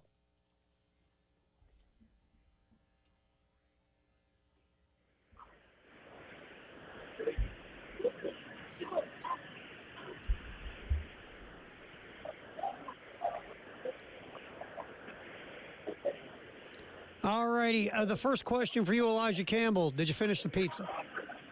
Oh, finishing the pizza was the easy part. Keeping myself from walking over there and getting another one was the hard part. Here's perfectly honest here. Here's the funniest thing. After watching you inhale atomic wings, I doubt nothing you say when it comes to eating. Oh no, absolutely not. Now, while the pizza was fantastic, and it is a normal human serving size of pizza, it's taking a lot of willpower not to go get another box. Well, Elijah, you still got to fit in the plane seat, buddy. Be careful. That's the other thing too. I need to be considerate of other people. It's not a very large plane, but I need to be considerate of the few that are going to be on there with me. You don't want to be the spillover guy. That's all I'm saying. No, I've gotten a migraine in a plane before, and have gotten audibly sick with a lot of people listening, and that was an embarrassing moment I don't want to recreate. No. So I think that's enough motivation to keep me from going back to the Reggio's pizza counter. Absolutely. All right. So as you're sitting at the airport, you will be in Cleveland all day tomorrow to cover the Gamecocks. They did their presser availability, I believe, earlier this afternoon, or just about an hour ago, Tyler. Yeah, roughly. And we'll have some of that here through the day. You'll be there tomorrow to cover the team. And we'll be getting hourly updates and reports. And I watched you as we were down here yesterday. You were breaking down film of the North Carolina State Wolfpack. What struck you watching and breaking down North Carolina State?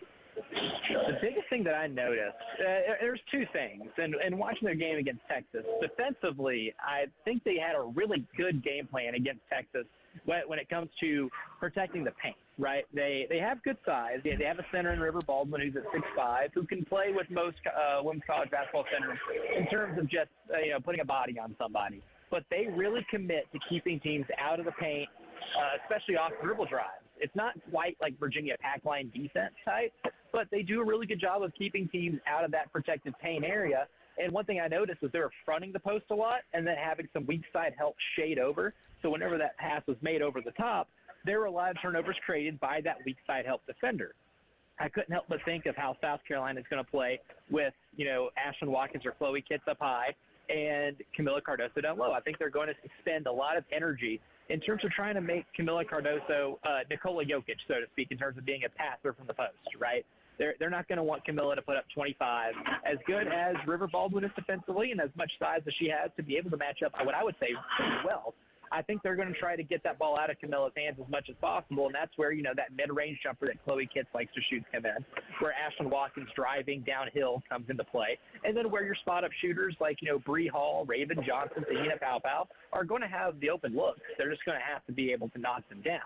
Offensively, I think you saw the gravity of Isaiah James in that Texas game of her three-point shooting threat a lot better than you see maybe a lot of other players in college basketball. She was 7 of 9 from 3 in that game, so clearly it didn't stop her from knocking down threes. But in that first quarter alone, Terry, they had about 6 points, 4 or 6 points on just backdoor cuts from Texas aggressively overplaying Isaiah James to the ball because they were trying their absolute best to deny any pass to her on the wings. She read it perfectly, went back door a couple times. There's one play on a baseline out of bounds play where, they throw the ball to the top of the key and Isaiah James acts like she's going to go take it to the top of the key and then run an offense, but immediately goes back door because Texas is playing so aggressive to the perimeter. While Isaiah James, the 34% three-point shooter overall this season, she's shooting 57% in the NCAA tournament. She's on an absolute heater right now, and Texas tried to take that away from her, and it still didn't work because she could do other things well, especially move without the ball. So that's going to be something to really watch for and see and kind of notice how South Carolina plays her defensively. Elijah Campbell hanging out with us with our 2024 women's trip to Cleveland report on the game halftime show. Terry Ford and Tyler Head. All right, so give me the one thing. If you're thinking why South Carolina wins this basketball game, what's the one thing that comes to your mind? The one thing that comes to my mind is going to be just the depth that they can throw to NC State in droves. Now, while NC State probably has one of the more balanced starting lineups in terms of scoring, because every single starter's average double digits, and Zoe Brooks, the freshman, is coming in averaging almost 9 points a game, mostly off the bench. She started 7 games this year, but mostly off the bench, averaging, closer to double figures in scoring. They don't really have players outside, from 7 to 10 that South Carolina has. And especially with that type of firepower, too. Here's the thing. South Carolina just won their Elite Eight game, guys, by shooting 4 for 20 from the three-point line. They did not shoot well from the field goal. They lost the effective field goal shooting battle by about 11%. An 11% difference in effective field goal shooting between them and Oregon State, and they still won by 12. It took a really good offensive performance from Oregon State, and it still didn't get them to win this game. I think Oregon State and NC State are pretty similar in terms of their caliber. NC State played in a really good conference this year, guys, in the ACC. But there just isn't a team in that league that has the firepower 1 to 9 that South Carolina is able to bring. And as much as I like NC State's defensive philosophy, I don't like how they are off ball. They did get face cut by Texas a lot. Texas didn't shoot particularly well, but the shots they were able to make inside, they got by face cutting players in the perimeter. They maybe don't guard cutters particularly well. And if South Carolina has a really good day moving without the basketball, the three-point shot's already going to be there. Cutting's going to open up everything else. And I think really that's going to be the crux of South Carolina's offense and seeing if they're able to score 70 or 80 points. Elijah Campbell right now at O'Hare Airport in Chicago. Eventually will be in Cleveland covering the women's Final Four tomorrow. Obviously, South Carolina and NC State. 6:30 pregame, 7 o'clock tip. Elijah giving reports pretty much every hour tomorrow here on the Game Network. All right, who's making this possible? Because God knows I'm not giving you any money. Oh, yeah, well, especially organizing the trip. You think I booked these plane tickets? Absolutely not. That was Forest Lake Travel. Our friend Daisy Miller from Forest Lake Travel was a huge help because I'm not a big boy and I can't plan this myself. Forest Lake Travel, from vacation to business travel, if you guys are interested, and maybe having Daisy help you guys out as well with a trip like this, just call 800-554-8758. That is Daisy Miller and Forest Lake Travel. So if it wasn't for them, I would not be here because I am not organized, and they are, and they helped me get to where I am right now. Well, with Elijah, we know you had your little snafu at the airport here in Columbia yesterday. If Terry was responsible with booking those tickets, there wouldn't have been a flight to begin with. No, you'd be driving yourself in your car. It'd be a 10-hour drive, which would be a different type of adventure than I'm on right now, but an adventure nonetheless. All right, Elijah Campbell reporting from the 2024 Women's Final Four for us. Hear a lot more from him later today with Jay and Mike Gillespie hanging around with Jay today. So we got that going on. Elijah will be talking a ton on the postgame show and also all day tomorrow as well. Also Saturday, Sunday, if need be. We expect, we hope. So Elijah, appreciate you, my friend. We'll talk to you soon, man. That sounds like a plan. Looking forward to it, fellas. Right. See you, bud. All right. Do not forget tomorrow. We might be sold out. We might not be at this point. I don't know. But we do have a golf tournament tomorrow. You can try. Yeah, you can call over at Charwood, 803-755-2000. Call over to Charwood. Find out if there are any spots available. There was over 20 teams and groups and stuff last time I checked. I don't know if we're sold out yet or not. Again, 803-755-2000. Call, and if not, you want to jump in, we'd love to have you. $400 a foursome, $200 a pair, 10 a.m. shotgun start. Camp Discovery will be there as well. They will be auctioning off bourbon. So that is tomorrow, our big golf tournament, annual spring golf tournament right here on the game. It's a halftime show. Our text of the hour from Firehouse Subs is next.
Time to get our text of the hour here in a second. A couple things real quick.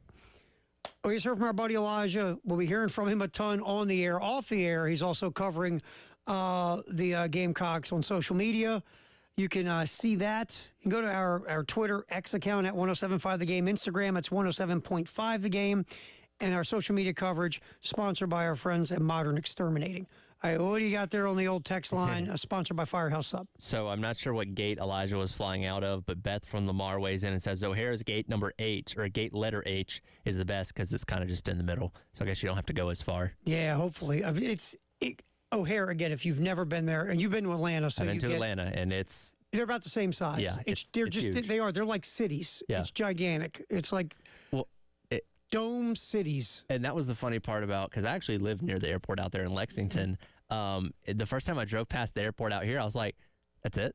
Oh, I know. Where's the I rest? was like, I didn't say that. that's like a big high school. Yeah, it's funny. I tell you what, though, the cool thing about smaller airports or medium-sized airports is if you're used to these big, gigantic things, Yeah. I always call them shopping malls with airplanes, because that's really what an airport is. It's a shopping mall with an airplane. It's got a Essentially, food court, I mean, you got a stores. Cinnabon and all that kind of stuff. You can get deep dish pizza, a Cinnabon, and buy tires.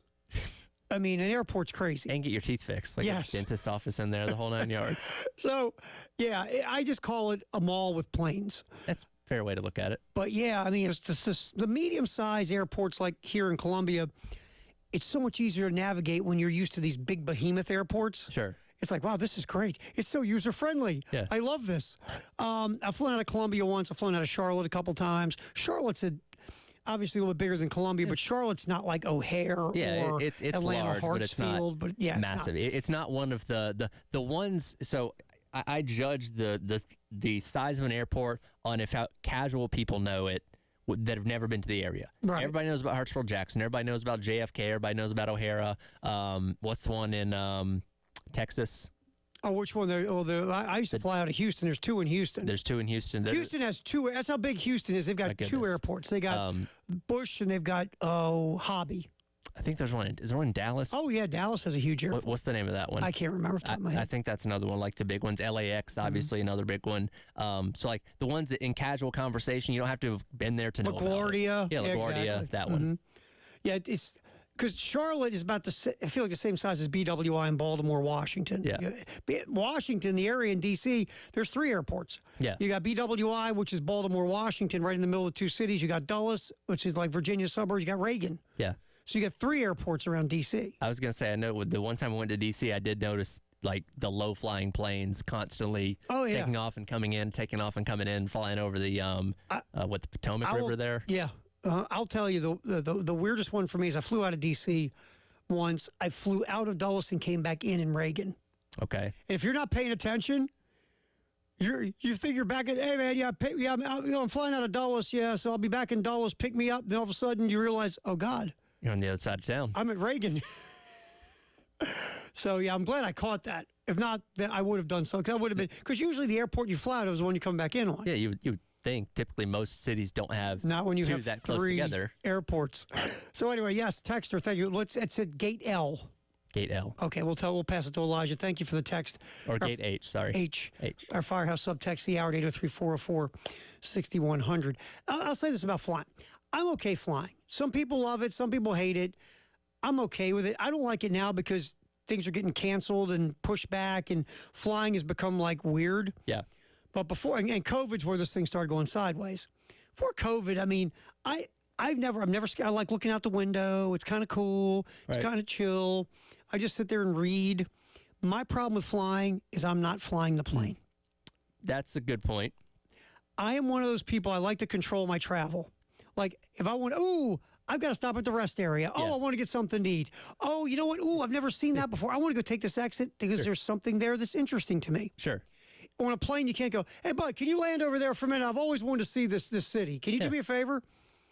Or, hey, I always wanted to go to a Fuddruckers.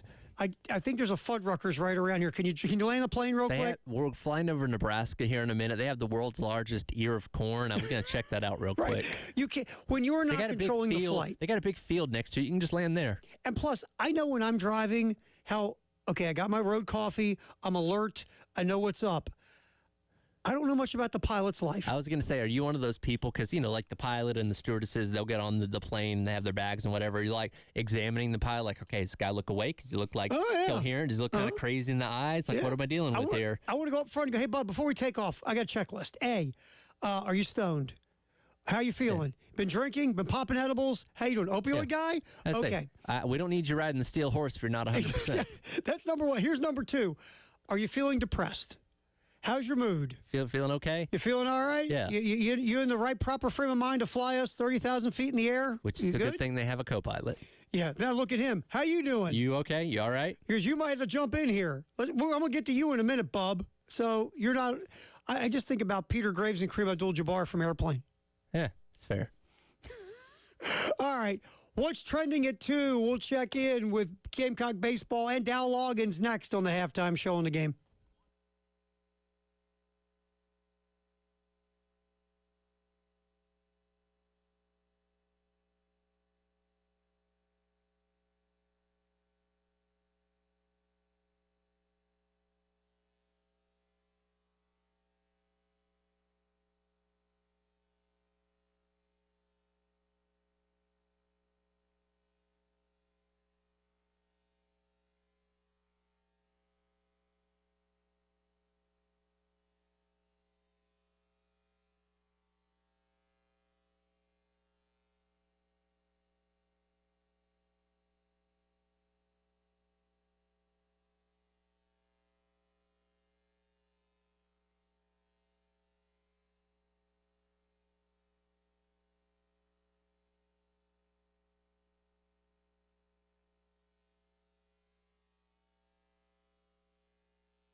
Halftime show. Terry Ford and Tyler Head, sponsored by the Men's Clinic of South Carolina. What's trending at 2, sponsored by Traditions Fine Jewelry and Gamecock Traditions.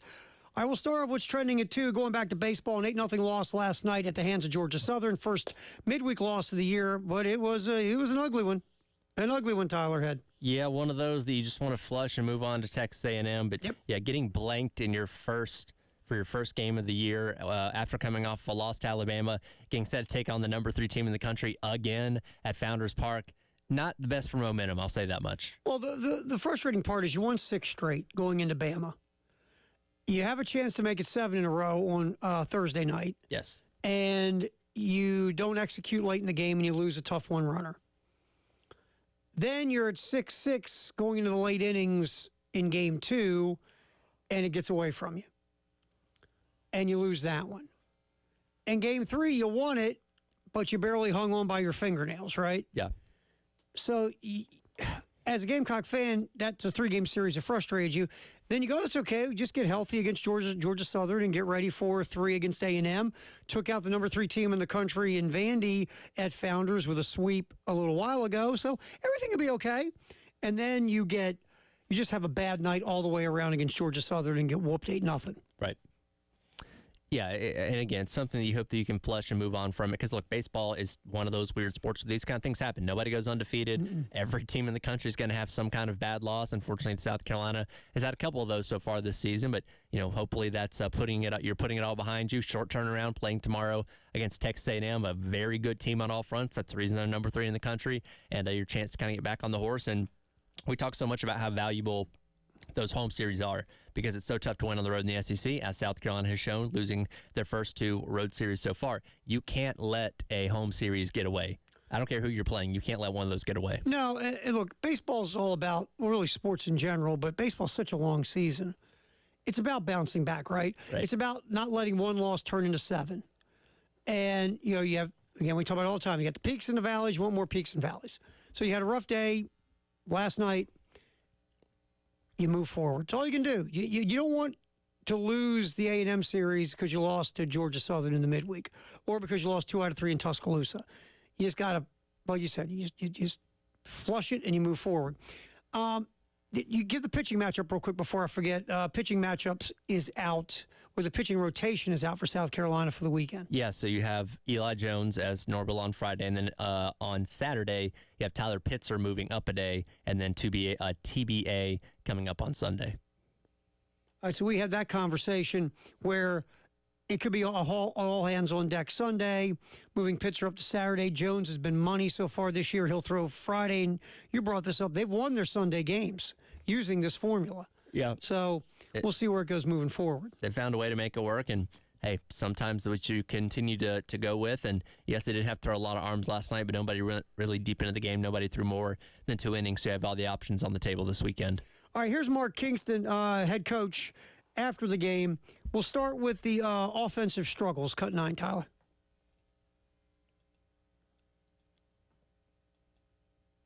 Question. We just were out of rhythm all night. They threw some guys with some pretty good arms, but I'm shocked. I'm shocked that we got shut out tonight with the wind blowing out. Didn't see it coming. So we've got to look at the video. We've got to talk to our guys and get them back in rhythm. Yeah, I mean, we've talked about just the struggles all year consistently of driving in runners on base. Last night, couldn't get runners on base. You look at South Carolina team-wise offensively. They're either in the middle of the pack or below average in most offensive categories in the SEC. Right. The average batting average in the SEC is between 285 and 290. South Carolina right now hitting 273, which is next to last in the league. Right. But South Carolina does 3 things well offensively if you look at the stats. A, lead the league in walks drawn offensively. B, 3rd in the league in on-base percentage. And this will surprise you. They're 5th in runs scored. So with all these issues that they are having to be consistent on offense, they are 5th in runs scored. They're also 5th in stolen bases. Yep. So you think now, okay, yeah, you got shut out by Georgia Southern. Not good. You have had games where you've been productive offensively. One of the things that's been an issue, again, hitting with runners on base and in scoring position. That thing gets turned around a bit. These other things you're doing well, if you can continue to do them well, and you can start more consistently driving the ball, more consistently, getting home the ducks on the pond, so to speak, then your offense can start to get cooking. So there's Coach Kingston about the offense. Flip side, the overall pitching performance on a night where you did give up 8 runs at Georgia Southern and 3 homers, 1 a grand slam. Well, we had 17 strikeouts and 4 walks. You know, again, if you would have told me before the game with the wind blowing out, we're going to strike them out 17 times and only walk them 4 times, I would have felt pretty good about what we could expect. It wasn't our night, but I thought SQ looked pretty good coming out of the pen. Becker was really good again. McCreary was outstanding. Marlott was outstanding. Jake McCoy was really good in his first inning, had great stuff. So we saw some things that we'll be able to use moving forward. It doesn't ease the pain of what tonight was, but we did see some pitchers with some really good stuff have good outings tonight. So now you move forward, and like you said, Tyler, you didn't use a lot of guys last night. But yeah, the wind blowing out. I mean, Derek and Stewart talked about that from the get-go of that game. Sure. And you find individual, because this is what you got to do if you're Mark Kingston. You just can't sit with a microphone in front of you and go, "We gave up 8 runs." Seriously. This happened, that happened. We didn't hit locations. I didn't like the pitch mix. This, that. No, what you do is you look at this and go, okay, we got a good performance here, good performance there. We got to realize the wind was blowing out. Obviously, it was blowing in when our guys were hitting, but It was blowing out when their guys were hitting. Right. I'm kidding, obviously. But it's just the idea that you got to pick out the good stuff when you sit in front of the media. Now, you can go back and you sit with Matt Williams, your pitching coach, and say, okay, now let's get truthful. Let's get real. Where are we at? We got Eli Jones has been phenomenal. You know, starting pitching wise, I think they've used 7 different starters so far this year. Yep. So what can we do about, hopefully getting a consistent rotation for the weekend? Or do we just keep going the way we're going with Sunday is Johnny Bullpen and see if that's going to continue to be our friend, because we're not confident in our number 3 guy moving forward at this point. I was going to say, ideally, you'd like to have that locked-in number 3 starter at some point, especially as you get closer and closer to the end of the season, because having a whole staff usually isn't going to serve you well once you get into a tournament setting.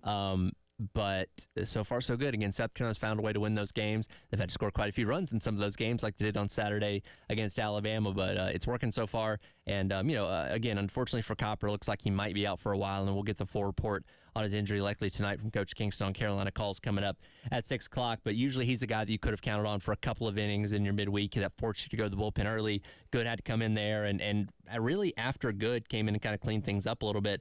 For the most part, you weren't that terrible. I mean, everybody else kind of did okay. You mentioned 17 strikeouts, so roughly 2/3 of the outs that you got last night ended up being strikeouts. So not all bad all the way around, and you just didn't have any offense to back you up. That's what you got to take with Coach Kingston. Okay, we did strike out 17 guys, only walk 4. Wind was blowing out. That was the thing. But there were some things here we really liked. Are we going to be happy giving up 8 runs? Of course not. But there are things from the overall pitching performance that we do move forward. South Carolina's fallen to 6th in the SEC in ERA. There's been some a little bit of struggle lately, and they have given up some runs. Now they've fallen to the middle of the pack, which they were among the best in the country for a lot of the non-conference play, start of SEC play, and you do expect a bit of a coming down to earth period as you're facing tougher and tougher offenses. But from a depth standpoint, you got a lot of arms.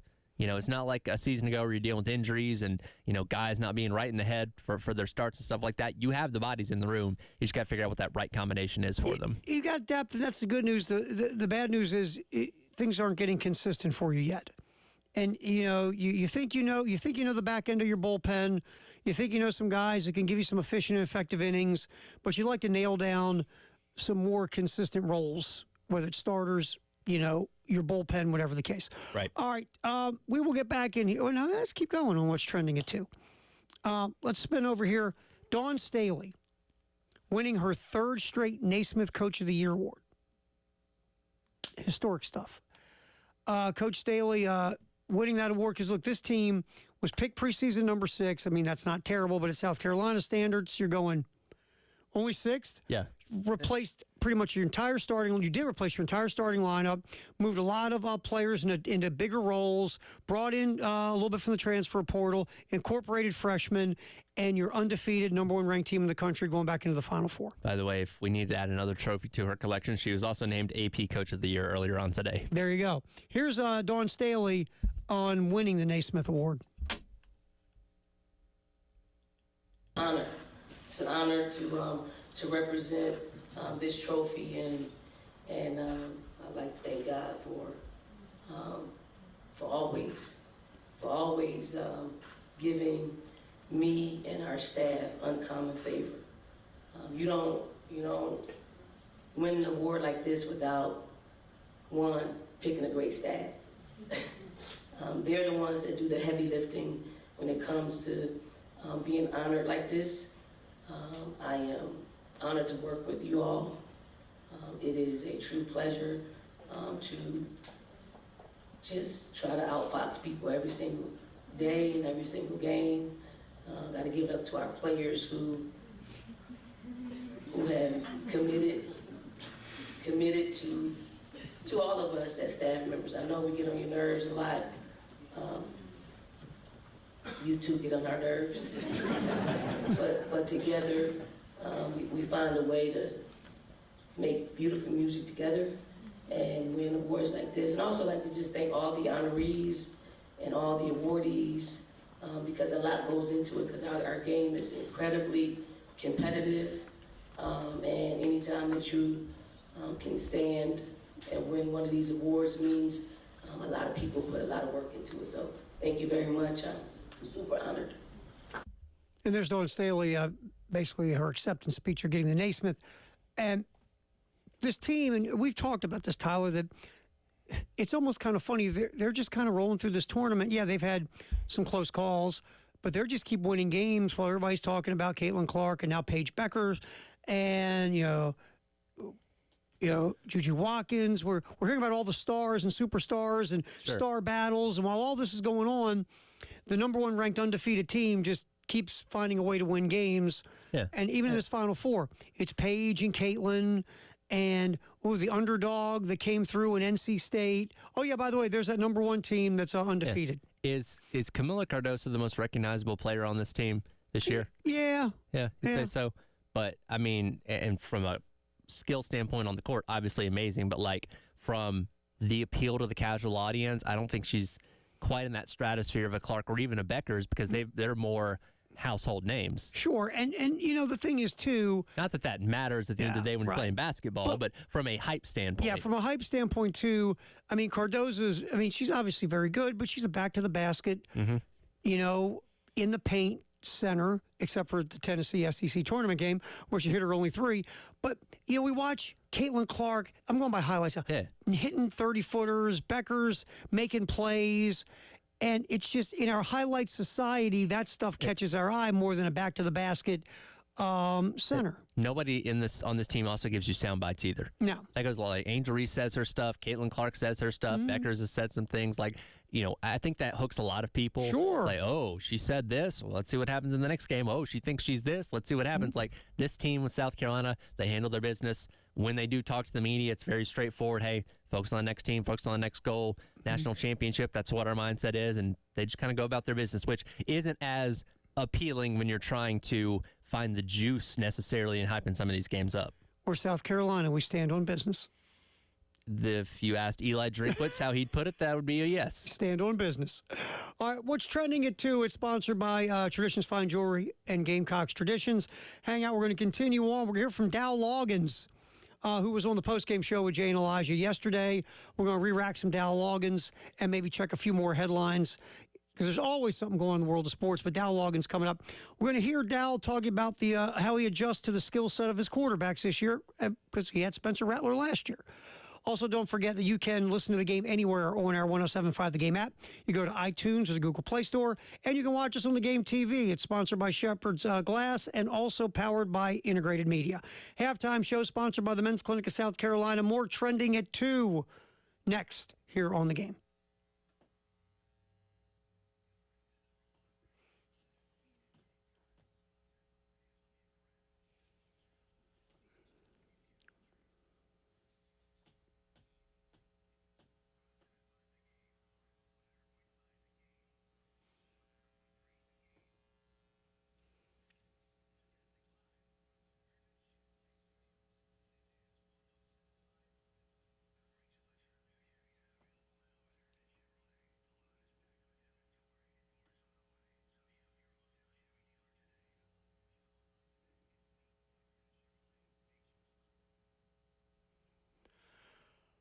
Men's Clinic of South Carolina, Dr. Dan and the folks, they basically are here to help you. You're a guy, you're getting older. Things aren't the way they used to be. Because, again, you're getting older. You don't sleep as good. You don't remember things as well. You don't have as much drive in your life, whether it's professional, personal, sexual, whatever. Your workouts, you can't get that extra few reps on the bench. And then the next day you feel like crap trying to, bounce back from your workouts. Could be low testosterone. All that worrying, it could just be low T. One way to find out. A free confidential consultation at the Men's Clinic. 803-875-MENS. You sit down, talk to Dr. Dan and the staff. You tell them your story. If they think it could be low testosterone, they'll do some lab work. If it is low T, they'll put you on a personalized program. Again, personalized to you to help you get back to being you again. Men's Clinic of South Carolina. Brad Muller, we're going to talk to the South Carolina play-by-play voice next here on The Game.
All right, it's time to bring in really the key to the dynasty of this South Carolina basketball. Brad Muller, play-by-play voice. How you doing, bud? I'm doing good. I got my lucky sock. So that's about all I can contribute. You beat me to it. My first in-depth question, because I am the Mike Wallace of Sports Talk, was to ask you about those socks. You got them and you're ready to go. Got them. They've been washed. They're ready to go. Yeah, we're all set. So I'm doing my part. Fantastic. Look at you. Team player like always, Brad Muller. All right, so you're hunkered down in Cleveland. Have you hit the Rock and Roll Hall of Fame and the Science Place and all the other stuff right there in Cleveland? Have you been out doing that, or are you just hunkering down watching tape? No, I did the tour. We've been here since Tuesday. Had all of Tuesday and yesterday to walk around. And fortunately, we're right in the middle of everything in terms of we're maybe 200 yards from the basketball arena.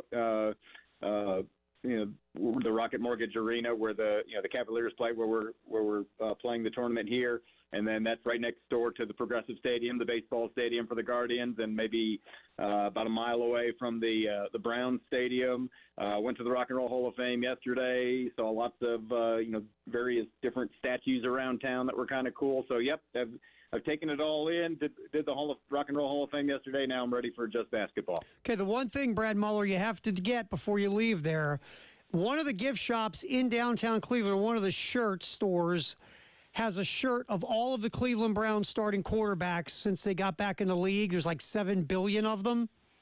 You got to get one of those T-shirts. I hear they're hilarious. Okay. Well, to me, growing up when I was a kid, when the Browns were good but could never get to the Super Bowl, my Browns QBs were, Brian Sipe and Bernie Kosar. Right. So, all I could remember. Yeah. Brad Muller hanging out with his play-by-play voice for the Gamecocks as they get ready tomorrow night, 6:30 pregame, 7 o'clock tip, 7 o'clock-ish tip because TV controls everything now. And we can hear it right here on 107.5 The Game in Columbia.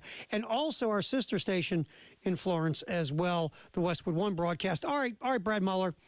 I just looked up. It doesn't surprise me if you look at Bet ESPN that the Gamecocks are, minus $7 trillion to win the NCAA championship. Camilla Cardoza, not Caitlin Clark, not Paige Beckers, is the favorite to be the most outstanding player in the Final Four. Does that surprise you, sir?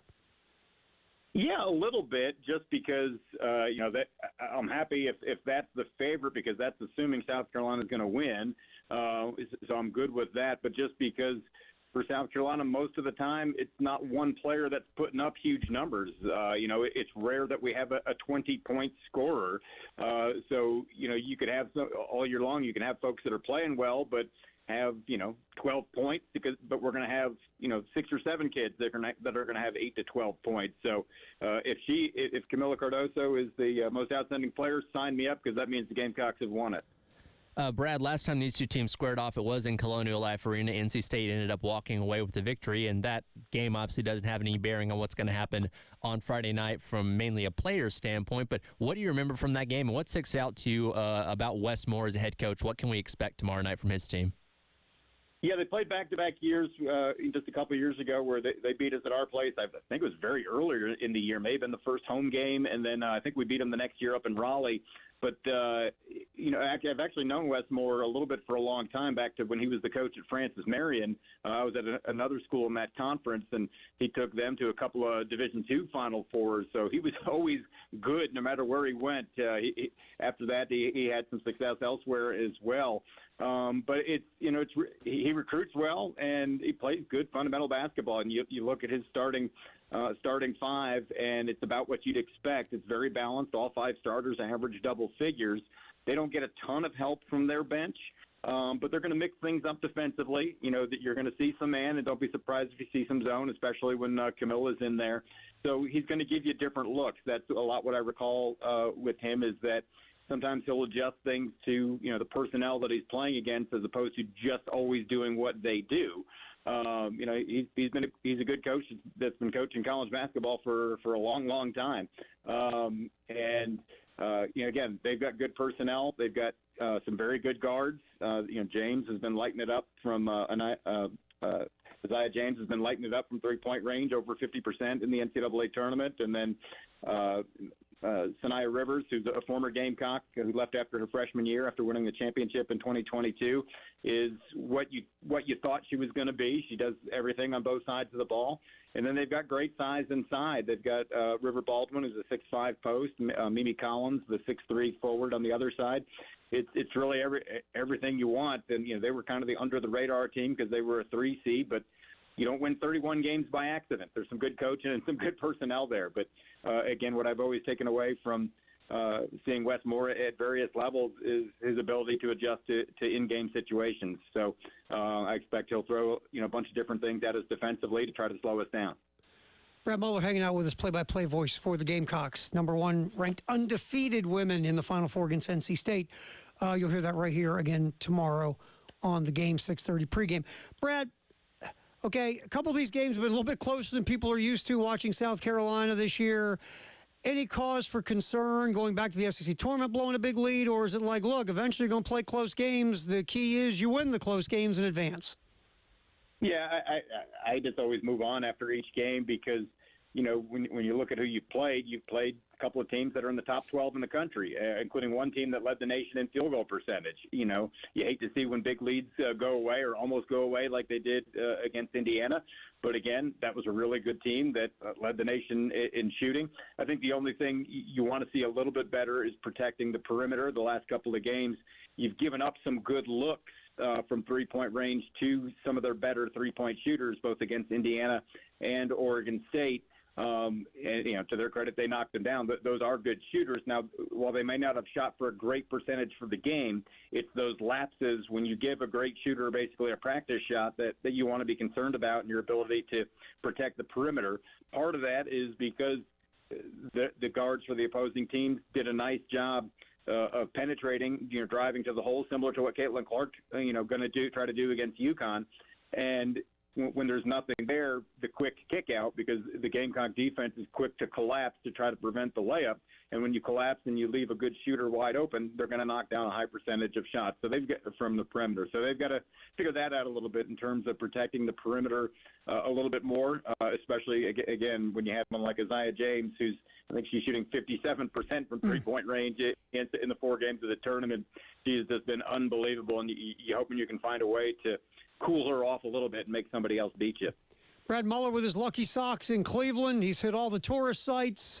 Find something from the hotel to steal me, Brad Muller. I'll appreciate it. I've got some fancy soaps for you here. I love my fancy soaps, Brad. You know me. All right. Yeah. Hey, we appreciate you, my friend. We'll hear you tomorrow night on the call. Start at 6:30. Thanks, pal. Sounds good. Thanks, guys. All right, Brad Muller, the play-by-play voice for the Gamecock women who are rolling into the Final Four. You should have asked him to grab you more earbuds. You know what? Disposable earbuds from the fitness center.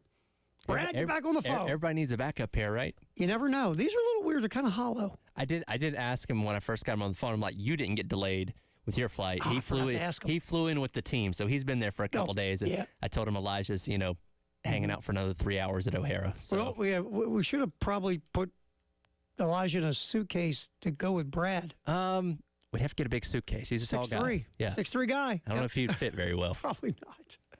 All right. We'll get back in here. Greatest day in the history of the world. And also we'll get to some Dow Loggins as well, talking with Jay and Elijah on the halftime show yesterday. That is coming up. Halftime show, Terry Ford, Tyler Head, sponsored by the Men's Clinic of South Carolina. Greatest day in the history of the world and some Dow Loggins next here on the game.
Greatest day in the history of the world in a second. First of all, AP Coach of the Year, Dawn Staley today.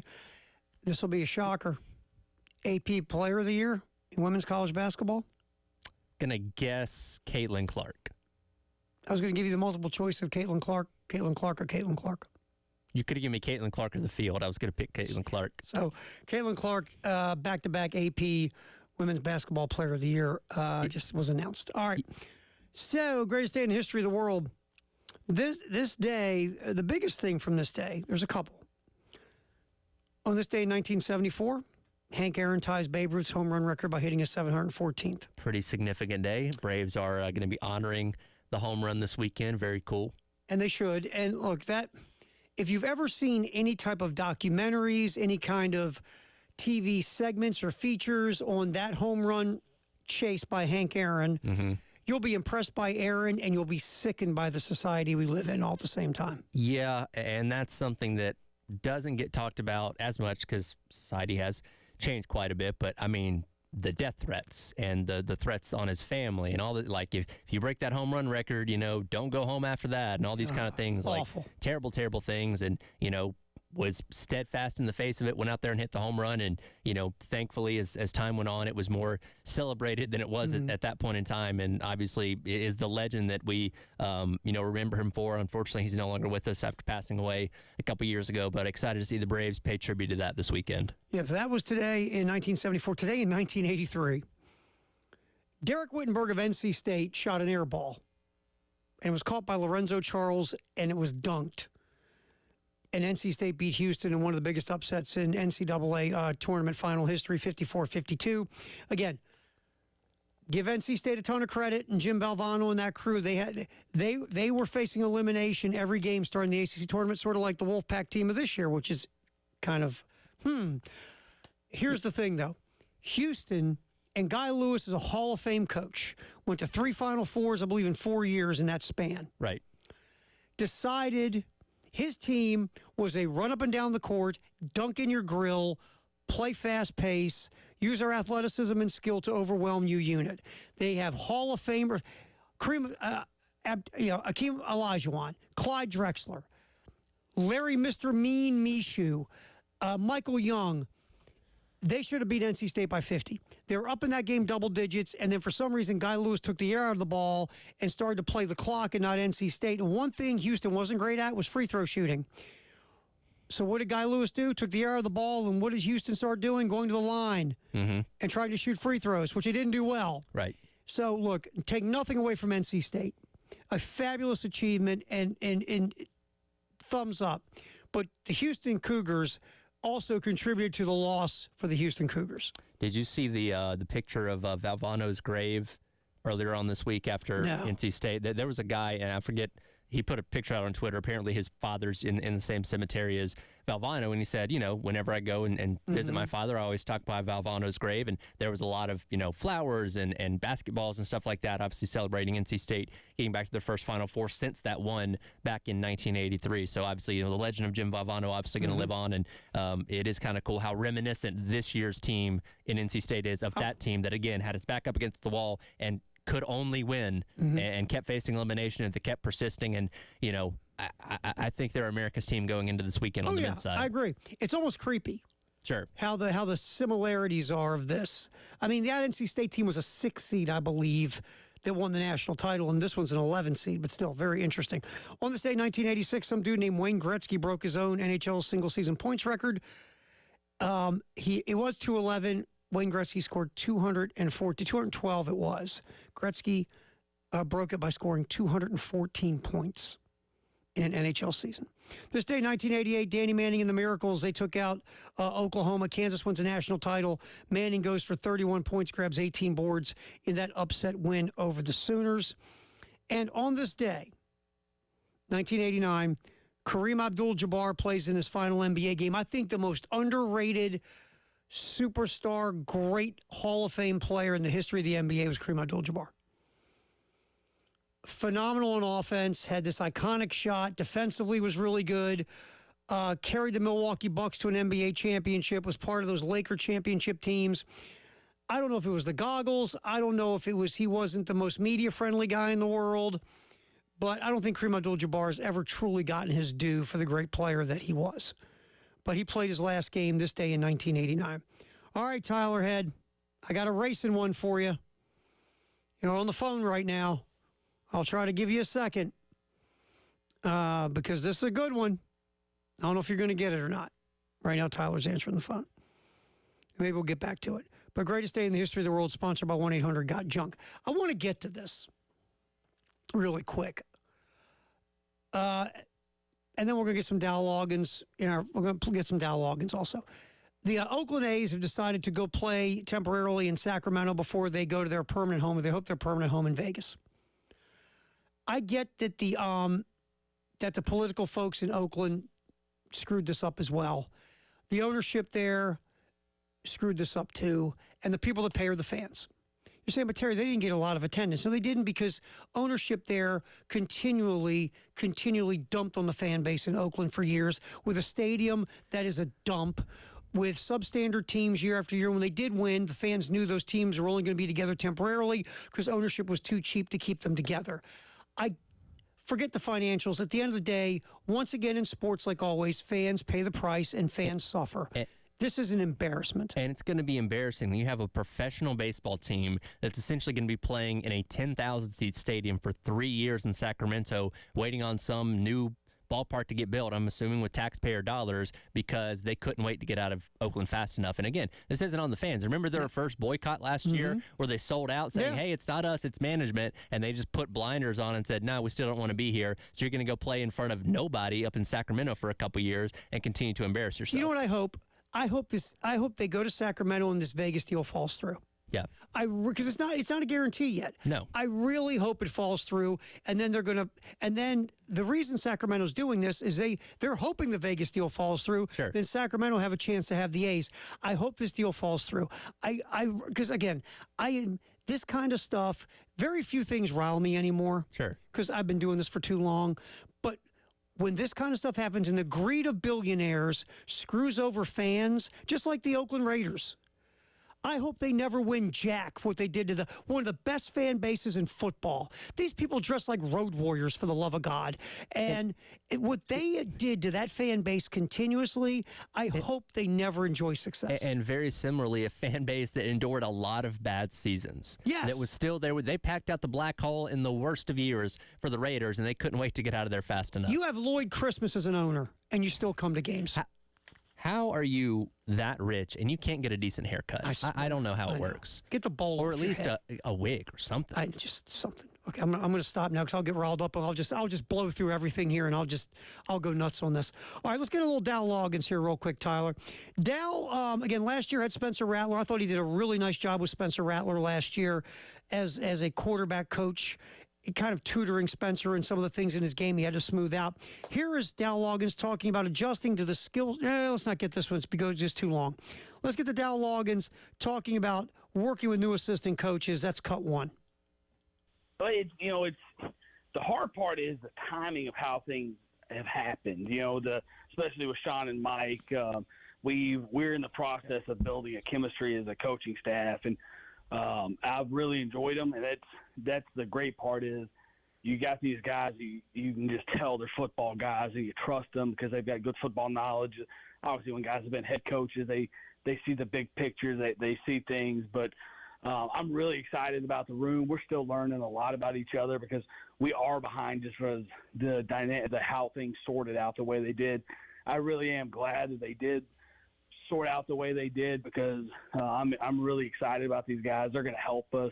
They're going to help our players. They're going to help us schematically from a recruiting standpoint, from an evaluation standpoint, how they coach their guys. They're all guys that have coached. They have an edge to them that I think we needed offensively. We just needed guys in here that have a harder edge and are going to be very demanding and coach these guys really hard. And I think the players see that it's they see the commitment that these guys have, the passion for football, and not to mention the knowledge that they have of the game as well.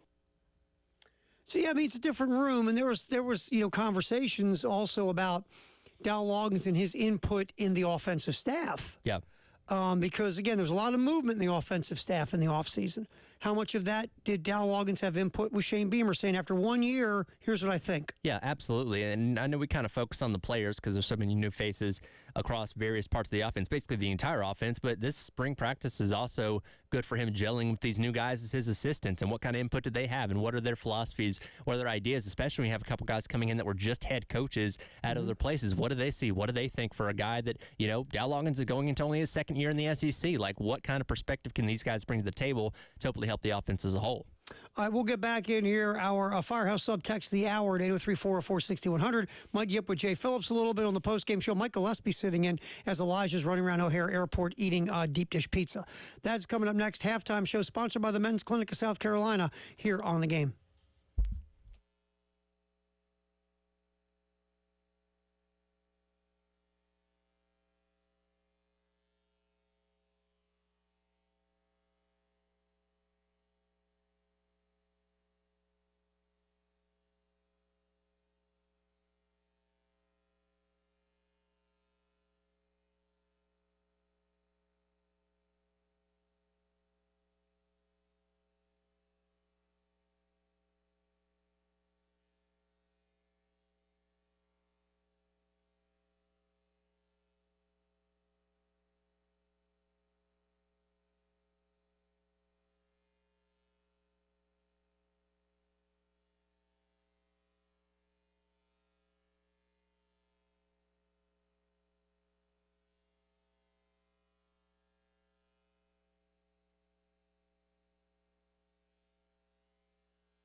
Halftime show sponsored by the Men's Clinic of South Carolina. We are going to move out of the way here for the postgame show. Elijah Campbell will be calling again from O'Hare.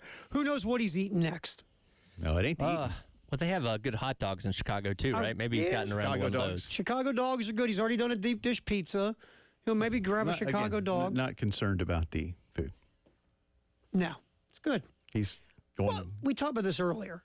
My whole opinion on airports, which I got no problem with, they're really just malls with planes. Yes. That's all they are. So he's going to have a food court, probably sample something from every place in the 7 hours he gets to sit there. Well, he's got to get dessert from Cinnabon, too, when he's done. That's an airport tradition. Cinnabon. I love me some Cinnabon. He needs like another 2 pounds of cake. I'll tell you guys real quick. So when I was first station in Baltimore, I was doing mornings, we had an intern that worked, ready for this, part-time at a Cinnabon at the mall. There you go. So guess what was part of his, he couldn't come into the door unless once a week he brought Cinnabons. That's nice. Did he smell like the Cinnabon? You wanted to lick his arms. Oh, my God. All right, you know what? I'm out. All right, we've gotten into bodily contact, which makes Jay uncomfortable. Jay just turned colors. I don't mind bodily contact, but no. He was covered in Cinnabon. You wanted to lick his arms because he was covered in Cinnabon. That was very David Dare of you, and that scares me, Dave. By the way, who's having a day off today? Yeah, he is. How would he react to someone that smelled like Cinnabon? We should do a Twitter poll. What does Captain Dave do on his days off? I don't like to ask questions. Well, Jay and I have both said we don't want to know, Dave. Remember, Dave would walk in here and every now and then, well, tomorrow. No, Dave. You know that Seinfeld where Kramer is getting a suntan on the roof and he's using butter as the oil? Yes. And then Newman sees him and he's just picturing him as like a basting, roasting turkey. And Kramer, he's got it and he goes, "Hey, buddy," and he's like waving his little wing. That's what Dave would do. He would see that person as just nothing but a big, giant Cinnabon cinnamon roll. A big honey bun. Yeah. Yes. And like the person could be talking. Dave would not have any idea what that person was saying. No doubt. But that's what I'm picturing. Dave is Newman in that role to Kramer's basting, roasting turkey. All right. Now that I'm really hungry, let's go to our Firehouse subtext of the turkey hour. And Cinnabon, man. I mean, we got a day. What we got there? So we had a lot of people obviously weigh in on our Juice Wells conversation from earlier. Nameless texter says, Juice Wells' name goes back to Antoine. He doesn't deserve a nickname, so Antoine it is. I guess he didn't like his regular name, but we won't call him Juice anymore. Well, we had so Brock call. He has to be Antoine Wells. Had Brock call him Judas Wells. Yeah. Got some names going. Yeah, Brock called him Judas Wells on the text line earlier. Again, look, I get that people are upset, but you love a transfer when they come in and you hate them when they go out. I agree. And I think we have to hear the whole interview to be fair to him. And we said this earlier. We hear the whole interview. Not just the 11 seconds of, I left because I wanted to win. I wanted to play with a more experienced quarterback. Because, again, one of those things you go, sure, I get you, dude. Jackson Dart started 1 million games and Lennar Sellers has started 0.